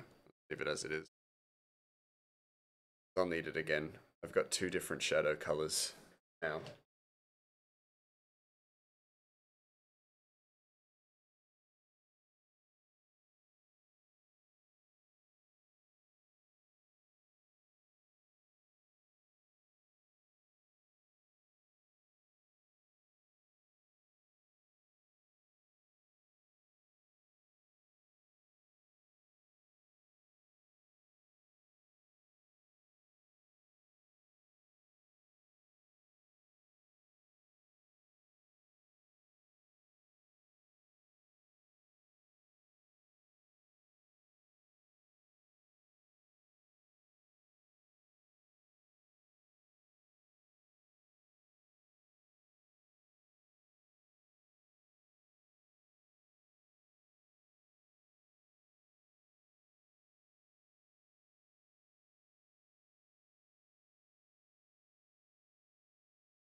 Maybe not the tired look under his eyes. Shadow. Guys.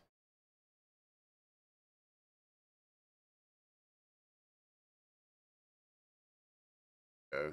Adorable.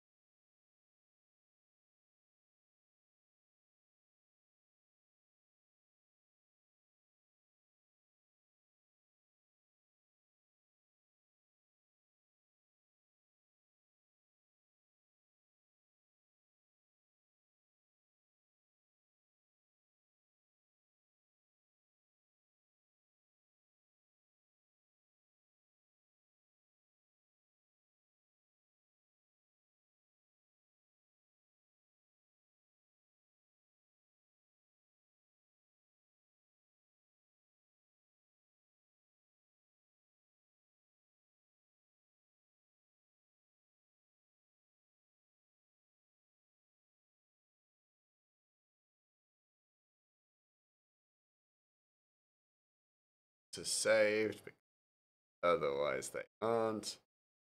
Sad.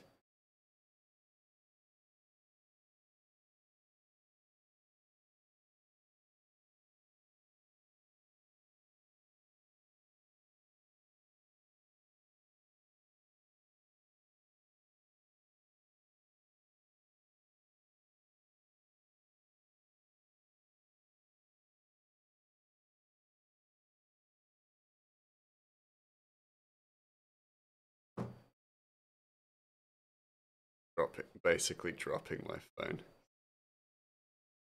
I'd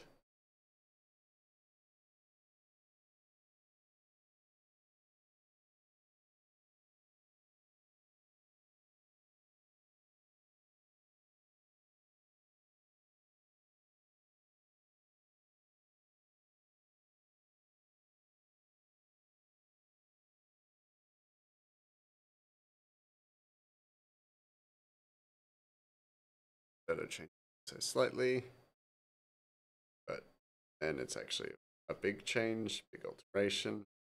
Light absence of light is a fascinating thing. Pardon me. Sorry, audience. Snezzing. Don't mean to snez.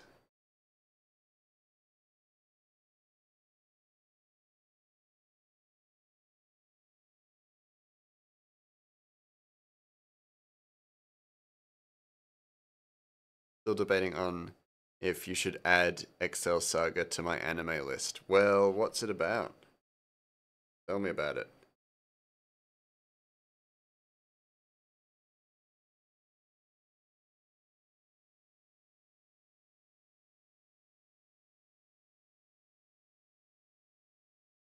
Yes. Yes. What does that mean?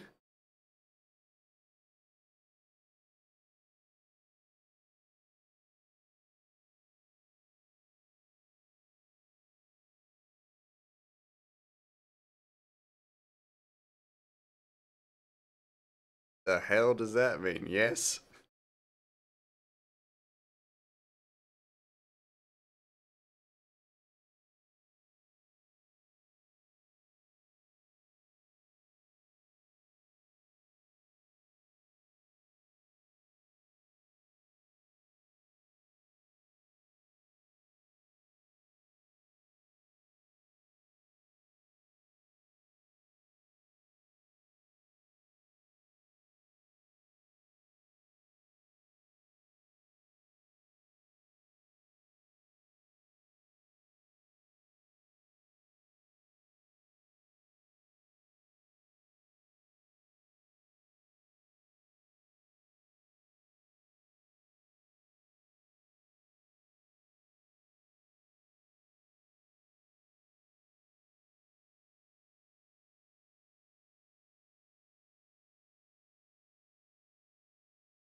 It's about basically everything the main character is Excel and Lord El Palzo, stupid, immortal, overly energetic minion, and the evil guy. But it basically takes an episode and lampoons an older anime. Ah, okay. Hmm. Interesting. Eh? That's a tough one then. I think I'll have to defer to your expertise on that one then.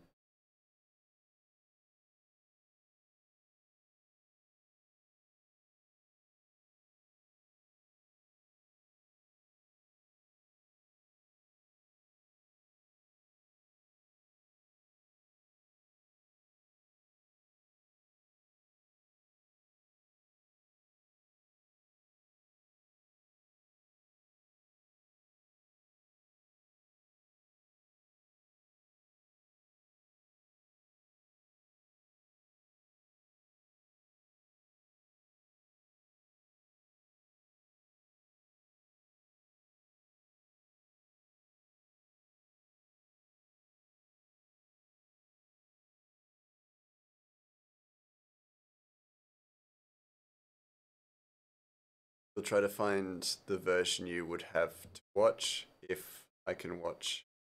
If you can, I'll add it to. You'll add it. If not, then you won't. Fair enough. That's a very diplomatic choice, I think.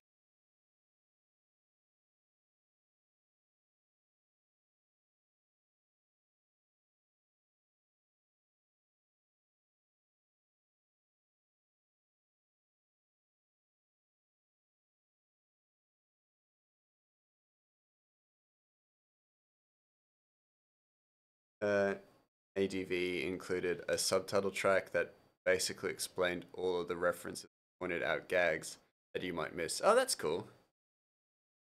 I kind of don't mind that. That sounds kind of cool.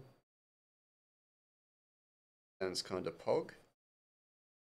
Ugh, I said unironic too. What have I become? Content creation thing is cursing me, corrupting my soul. You love ADV and I'm so sad they no longer exist. They are the only publisher put that much effort into it. Yeah, that sounds like an intense amount. Like, it's a lot of effort to make that kind of stuff. That makes your stuff more accessible at the very least. Very nice thing to do.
Before I look, are you okay with people who talk very fast? Yeah. Also, I'm pretty sure the final episode is illegal in Australia. Oh shit. I don't mind people who answer your question. Legal. Don't break the law. Don't be a criminal. Good mouse. I obey the law. Eye on it. It's there to protect. I know you'll ban the spin-off anime. Oh shit. Probably. Wouldn't surprise me. Let's be honest. I have to go to Japan and pick it up myself.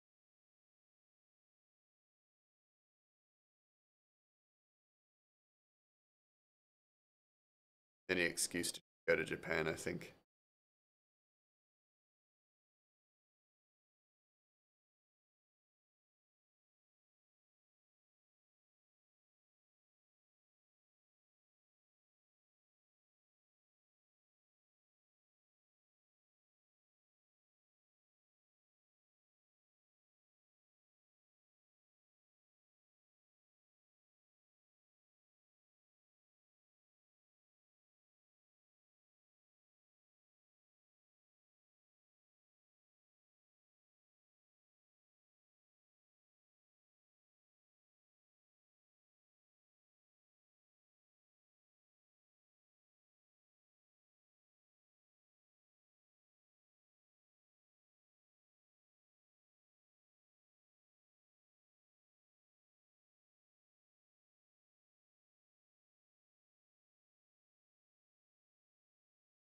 A wonderful parody of all things anime and a good number of Western movies. Everybody and everything is satire of something. That's cool. Like the sound of that. Sounds like the kind of thing I could get a good out of.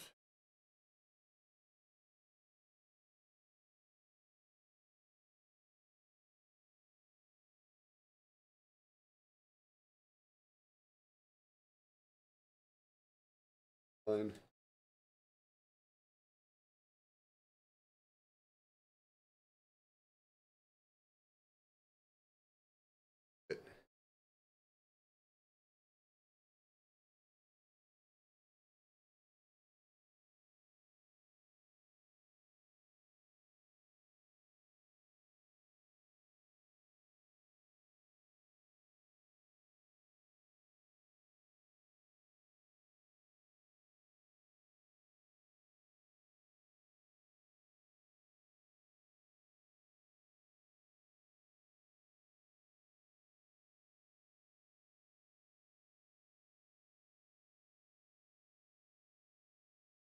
In the first minute of the show, Excel gets killed, and the great will of the macro system, oh, macrocosm, steps in and resets everything. Oh, wow.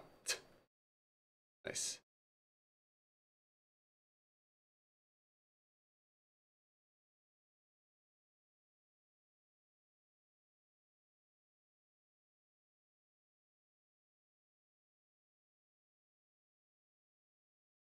I even just separate it, make two separate layers, one's warm shadows, one's. Eh, that sounds like a extra work to me, but it could be worth it.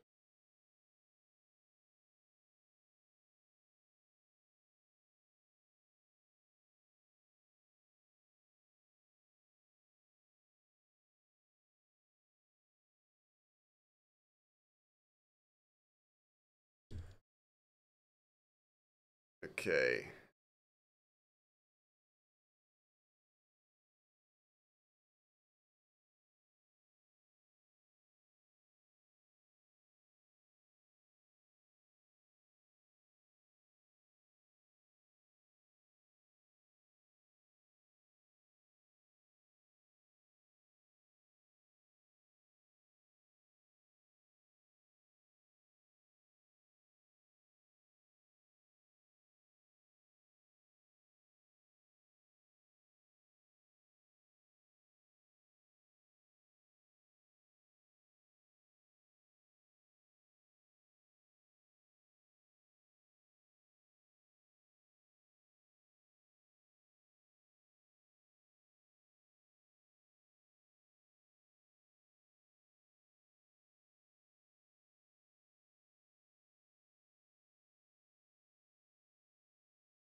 If I remember correctly, they also kill original author of the anime. Oh, damn. That is quite a length take. Damn.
That I like.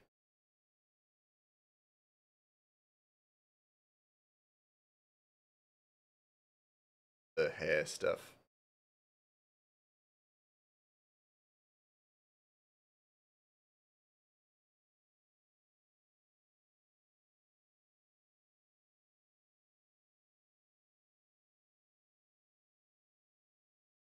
The anime even makes a point of opening each episode, allegedly written by Rikudo himself, giving the animators carte blanche, mission to do whatever they want with them. That's cool. Good to know as well.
Oh, Jesus.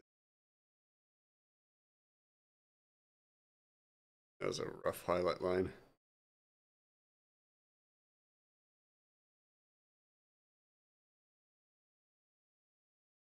There we go. That's super cute. We're about to move on to maybe one of the cutest panels I've got planned in a moment. I don't think we need any light, but I do actually need to go back and touch the shadows up a bit. Just because I've got circles.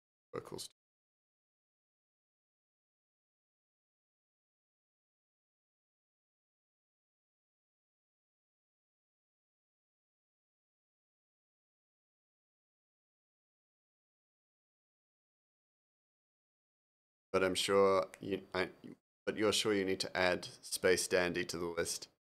Home of the second best pompadour in anime. Best one is Redline. Good to know. Damn.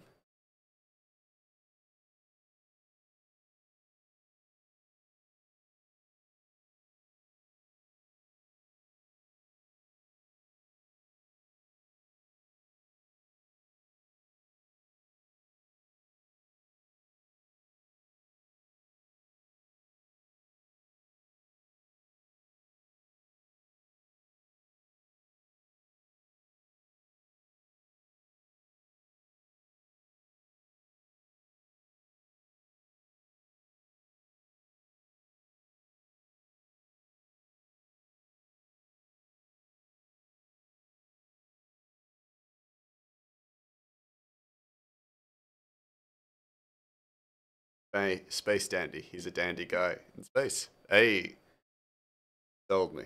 Sold me on it. Oh, now what I need to add the light layer.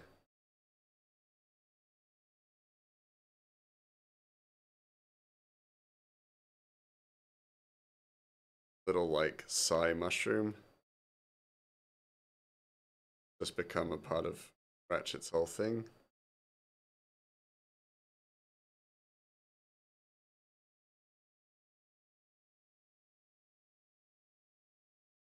Noticed in this comic, Ratchet sighs a lot.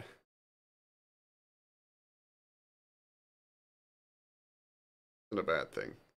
Just a part of his character.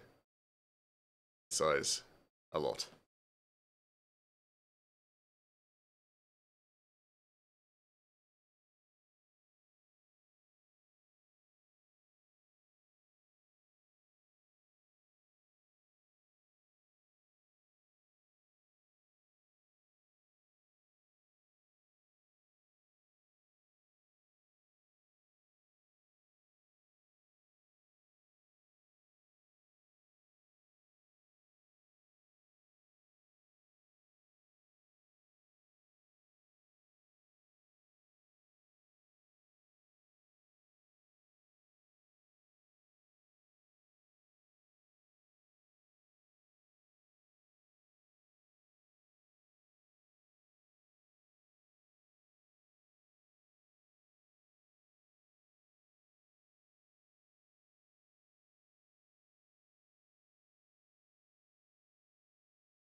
Two down.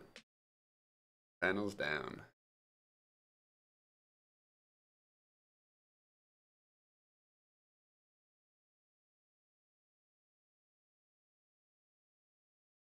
That's okay. Feel I need.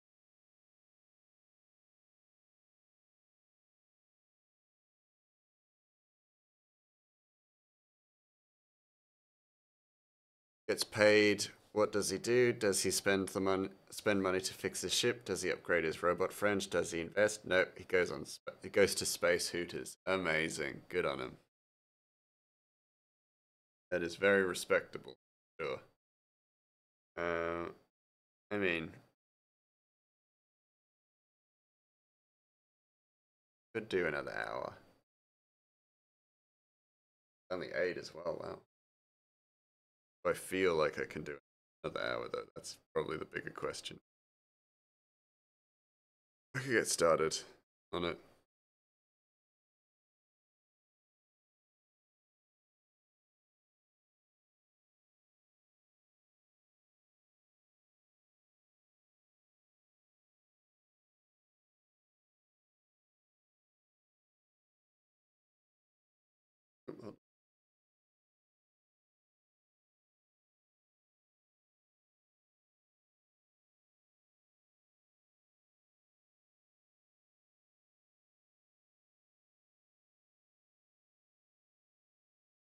Stretch out my legs. Good. There we go. Yeah, I could do it. More.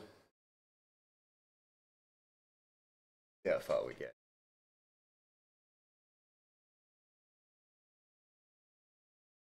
What colors?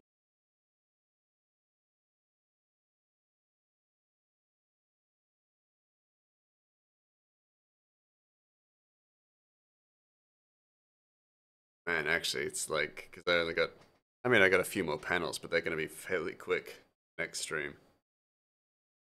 It's like, oh shit.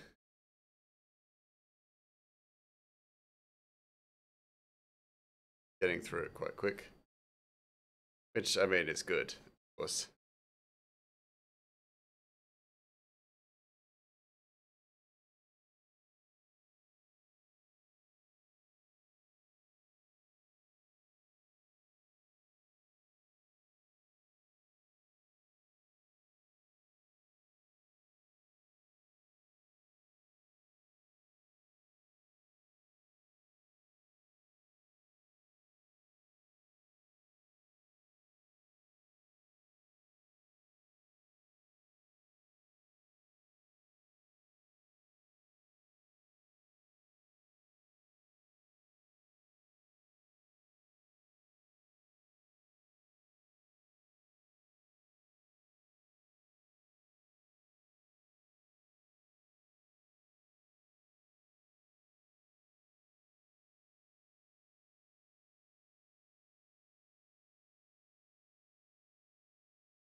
Make sure I save as well. Very important. Save. Yes.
Uh, Based Andy is also by the same director as Cowboy Bebop. Ah, interesting. Thinking on it now, that does kind of make sense with the name and the like. It has a very like similar sounding move, I think.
Might be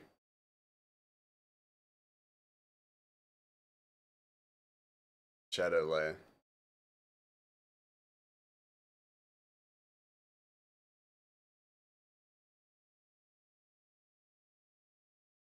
Just a bit makes his off.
Don't like back and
got back after stepping away for a moment. Welcome back, Tia. How you doing?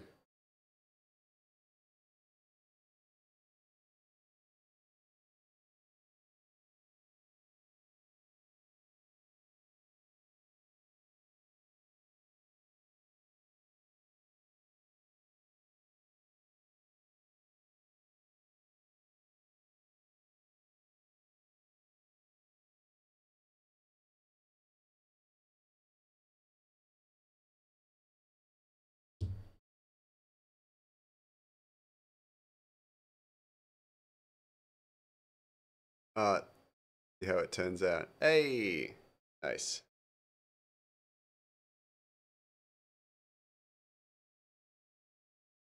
Gotta do the practice.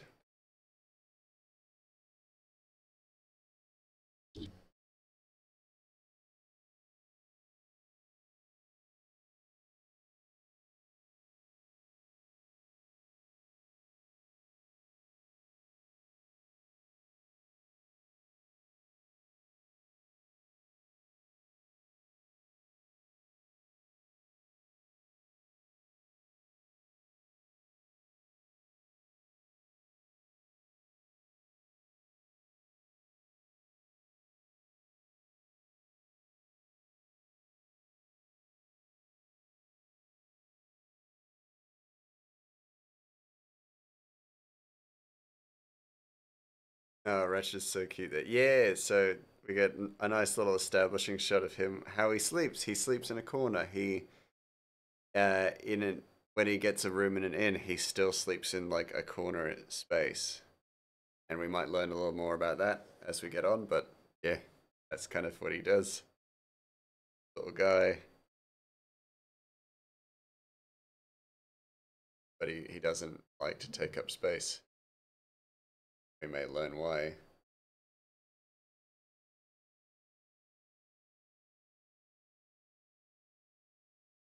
And he has proportional gear now as well.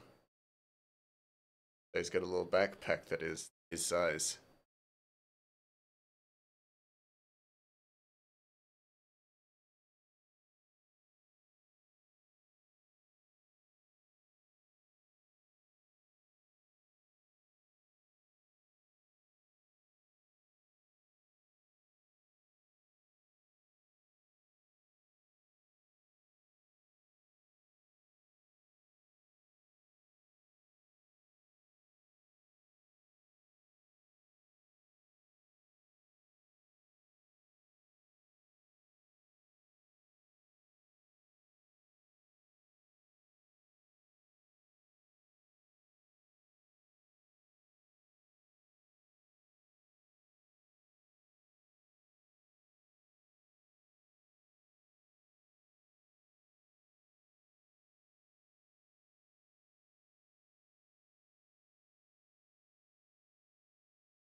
Coming out.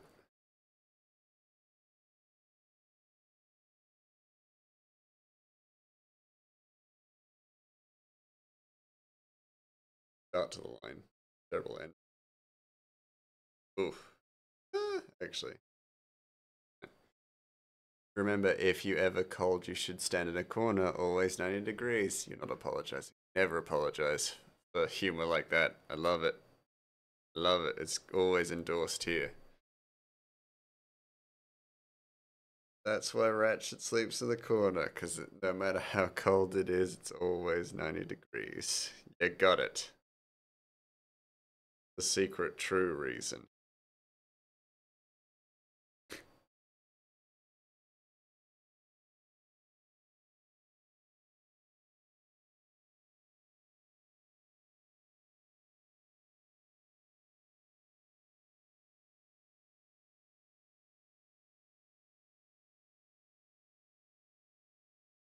Okay.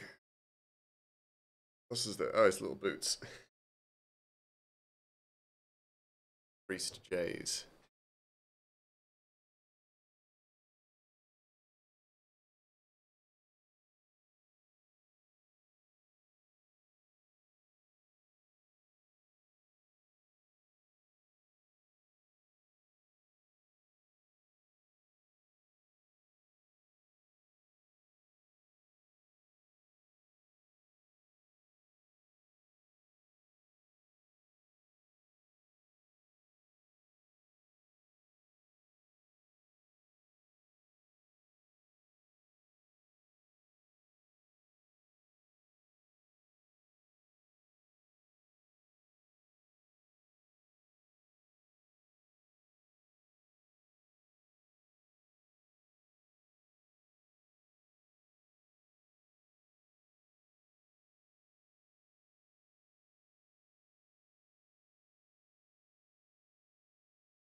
Cracking my neck.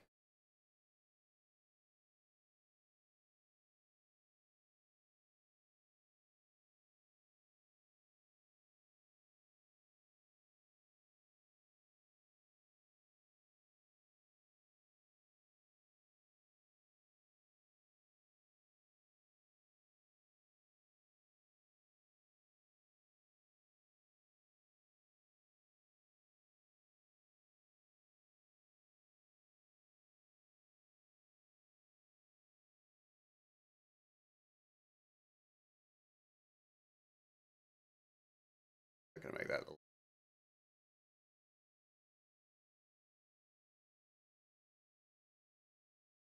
Here we go. Prowler. Reese's favorite memes. My favorite Spider-Verse memes. Prowler. Reese's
Okay, familiar face, familiar character, returning character from chapter 1.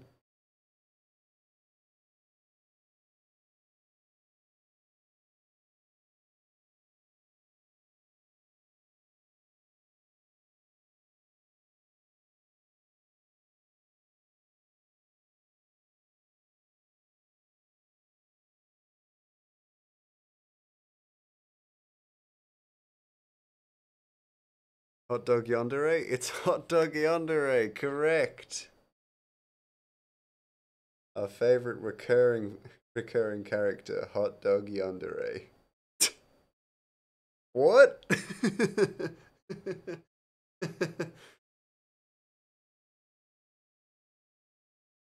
Who the fuck is hot dog yandere? I mean, I'm sure we made a joke about, but I'm just like, I love the idea that people are just like, oh yeah, is hot dog yandere coming back? And I'm like, who the fuck is hot dog yandere?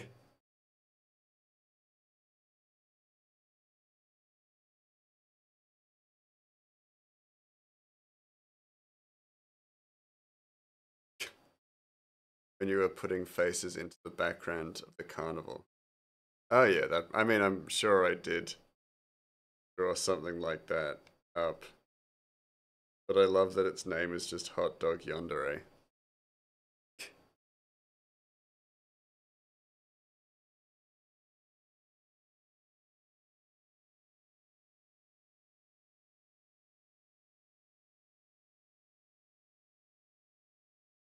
Oh yeah, I just love the name hot dog yandere. It just sounds so like there's no way you can like lead into that with context. I think you need to have just no context for it. Otherwise, it's just never going to be that funny. Like that, incredible. Peak humor. But purely because without the context, it just doesn't make sense. Fantastic.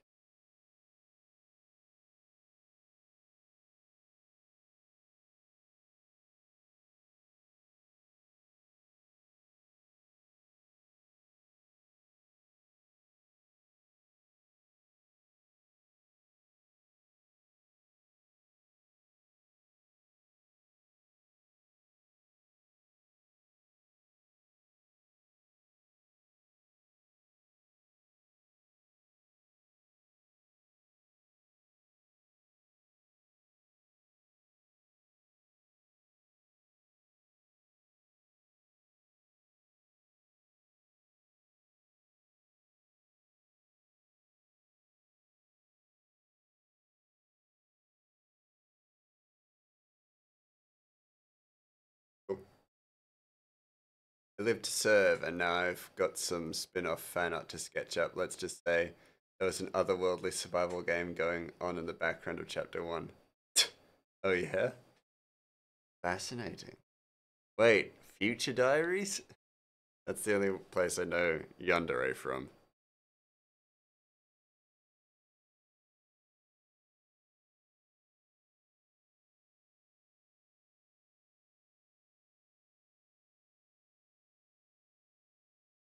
Nods, nods. Ah, nice.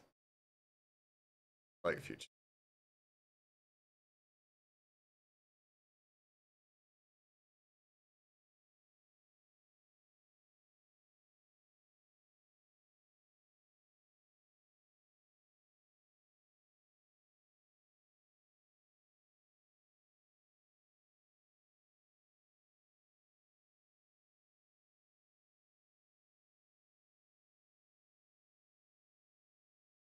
That actually would be probably be good enough.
Be very quiet myself.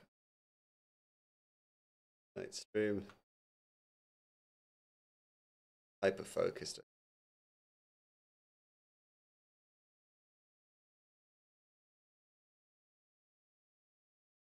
I'm sleepy. Get some sleep, bloke. You get your rest. Earned it. More than earned it. I'm also about to. I'll raid out in about 20 minutes. Tio. Also, just to make sure, because we're in a new chapter, make sure that you pop.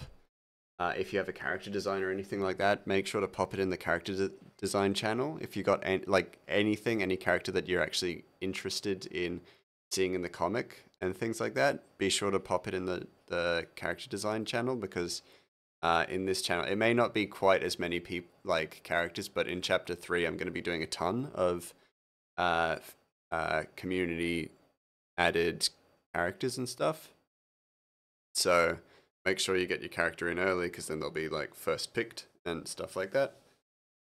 And I'm going to be really not pushing, but like really encouraging people to use the character design channel, so that they can see their characters in the comic. Yeah, you're all good. I just thought I'd remind you, because I know you're an illustrator as well.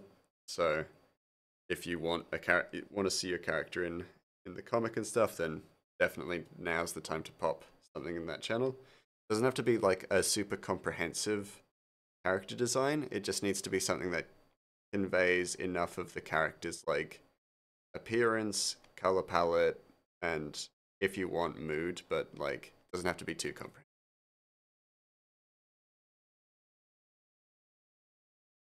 Because it'll be your character, but just drawn in my style. Yeah.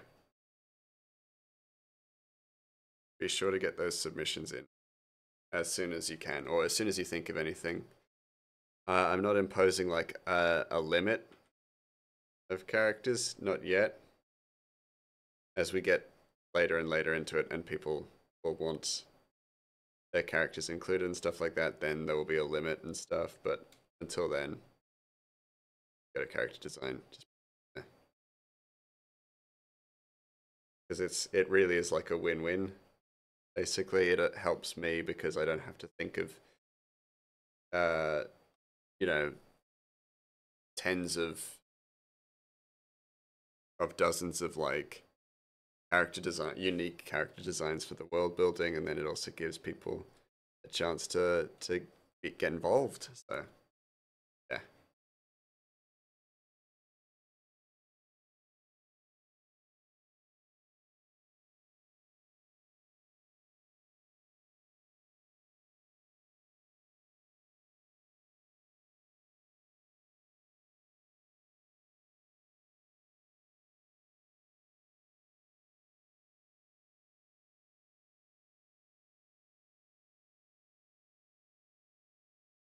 Oh, thanks.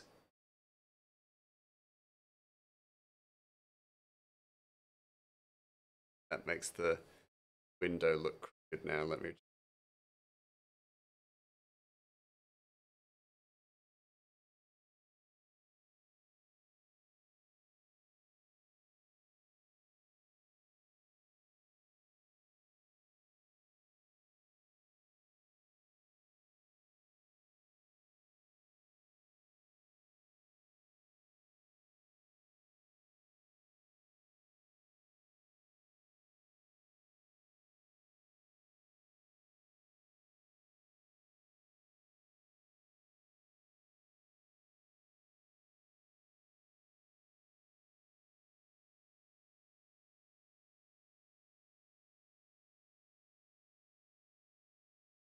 And of course, Loki doesn't get one.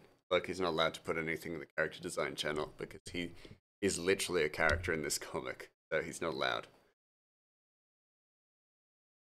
All mods are going to be made into guards in the series, so as a counter to that, basically they can't include character designs in the character design panel.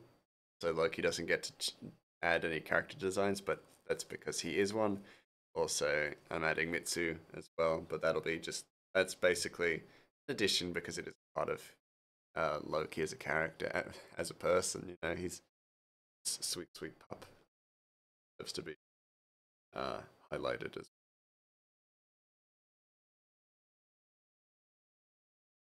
I'll get started on the flat colors. I don't think I'm going to be able to finish them in the time that I have, like 15 minutes. But I'll add them. Add the color.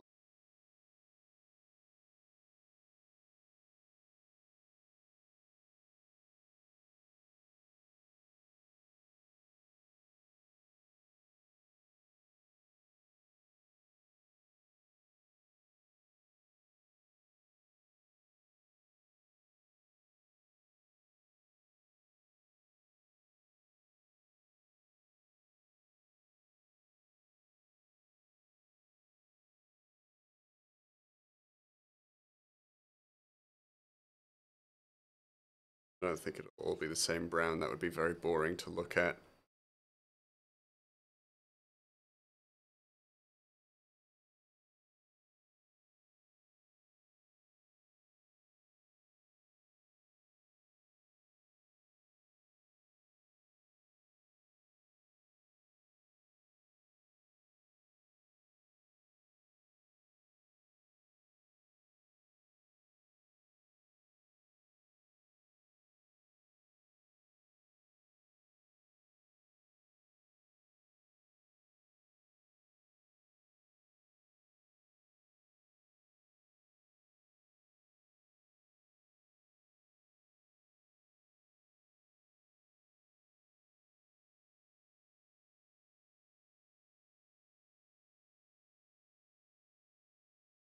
Okay, a bit broad.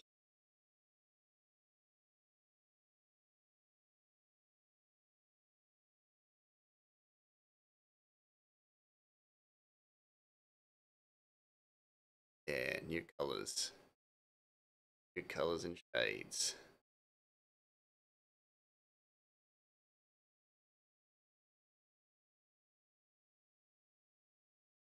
Very keen.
Different and something around those. But you get it.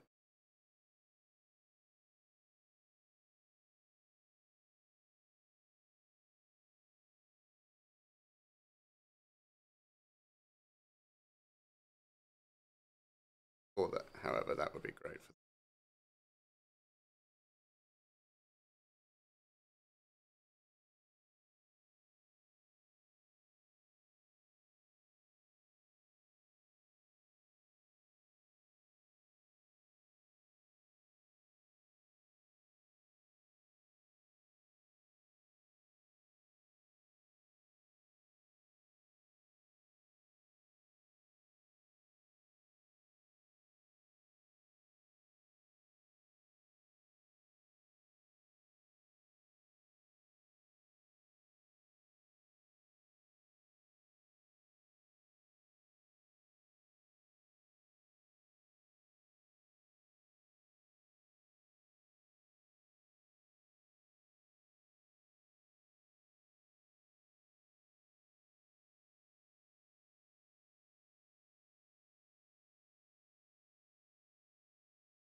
Oh, and then B. Aratu. Not Aratu, that's maybe the worst way I've pronounced it. Aratu. Can't forget good old Aratu. Sweet bean. And I know people are gonna get very, like, they're gonna like Aratu, even though he's not, like, he's a toy. He doesn't talk, he doesn't have any voice lines, he has nothing like that. Just is a stuffed bee, but people are gonna love him. I just know it. They're gonna just love his little presence. You know? Presence in the world, his presence in the story. Literally, there's just this unproblematic bee who just hangs out. Perfect. He got a booty. Doesn't have a stinger. Bum.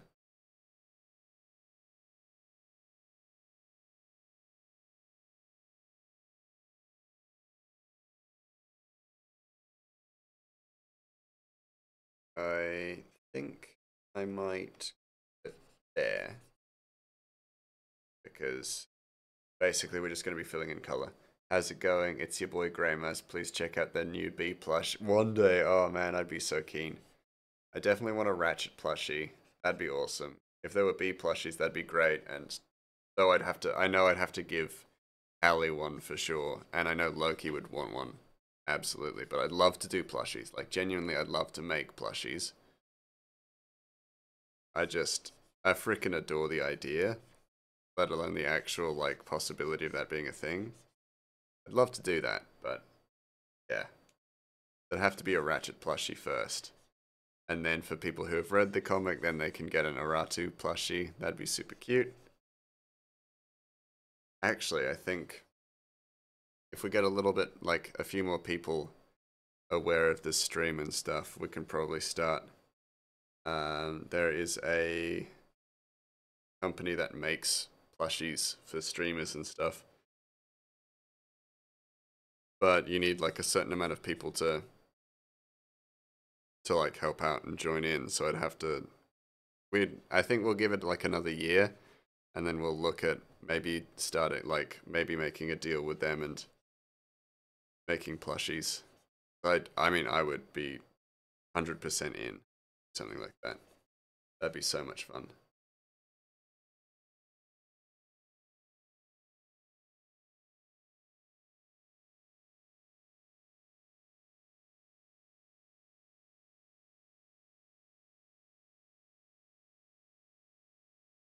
A B plushie would have to be second, of course, to Ratchet, but I'd love to do it to make a B plushie as well. All in due time. All in due. Tell your friends. Tell your friends that that's what we're planning. End goals. Plushies.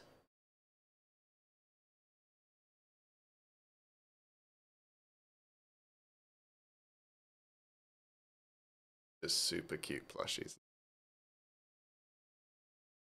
I'd love that. I'd love that so much.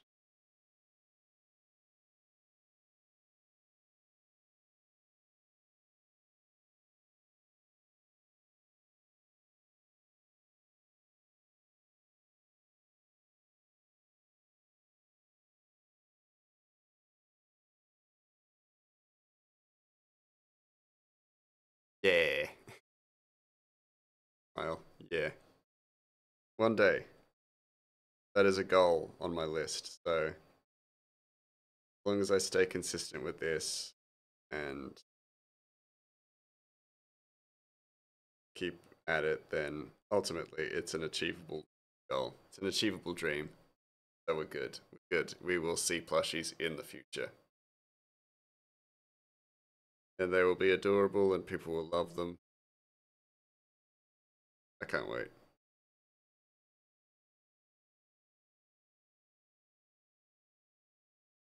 I mean, I can wait. I have a Ratchet plushie already. One of my friends very lovingly crocheted a Ratchet plushie for my birthday. So I'm good. for now. You guys will have to wait a little while.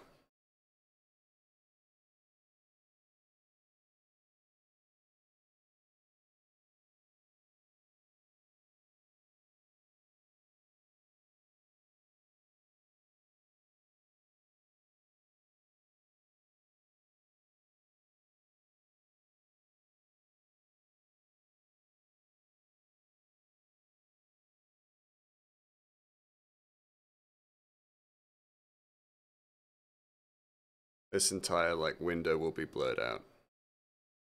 Hence why I'm not putting a huge amount of detail into this section.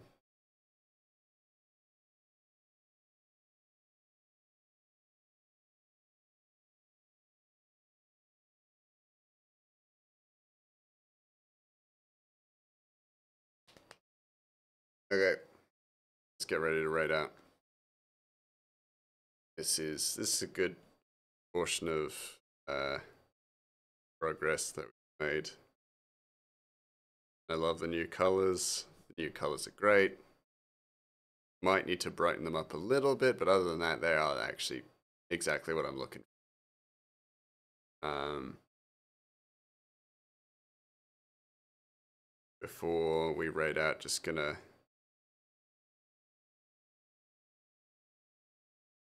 export.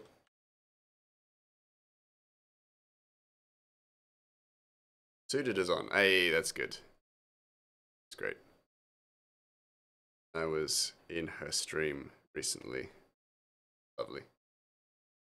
I showed her the comic. She read through it, and that was really a heartwarming. Sorry, I'm moving away from the mic. A really heartwarming experience because she read through it and it actually felt like I finally was far enough away from my comic where having someone read through it and check the flow of the comic and the pacing and the pacing of the dialogue and the way the pages the way the panels all worked and stuff, having that actually like confirmed for me, fantastic. It felt really rewarding. That to just jump into Art by Gray and post the update that I have something to go. We jump in.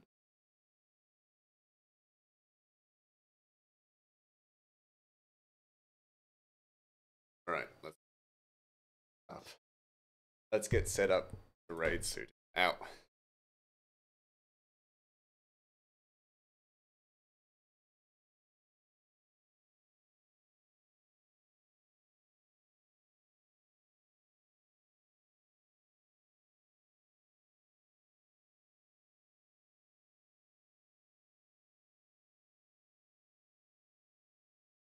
All right, I'm just loading into her channel just so that I can respond as soon as we're in and stuff. Right, yeah, well, it's really nice to be back. Thank you guys all so much for being here, supporting me through the stream today. Thank you all for being so patient as well. Really appreciate you guys holding out for me and stuff like that and sticking along. Yeah, I took a little bit of a break, but I'm glad I'm back. Lovely to see you guys all again, so yeah. But let's get this raid going. Raid has started. Jump in, give Suited my love because ultimately she's lovely.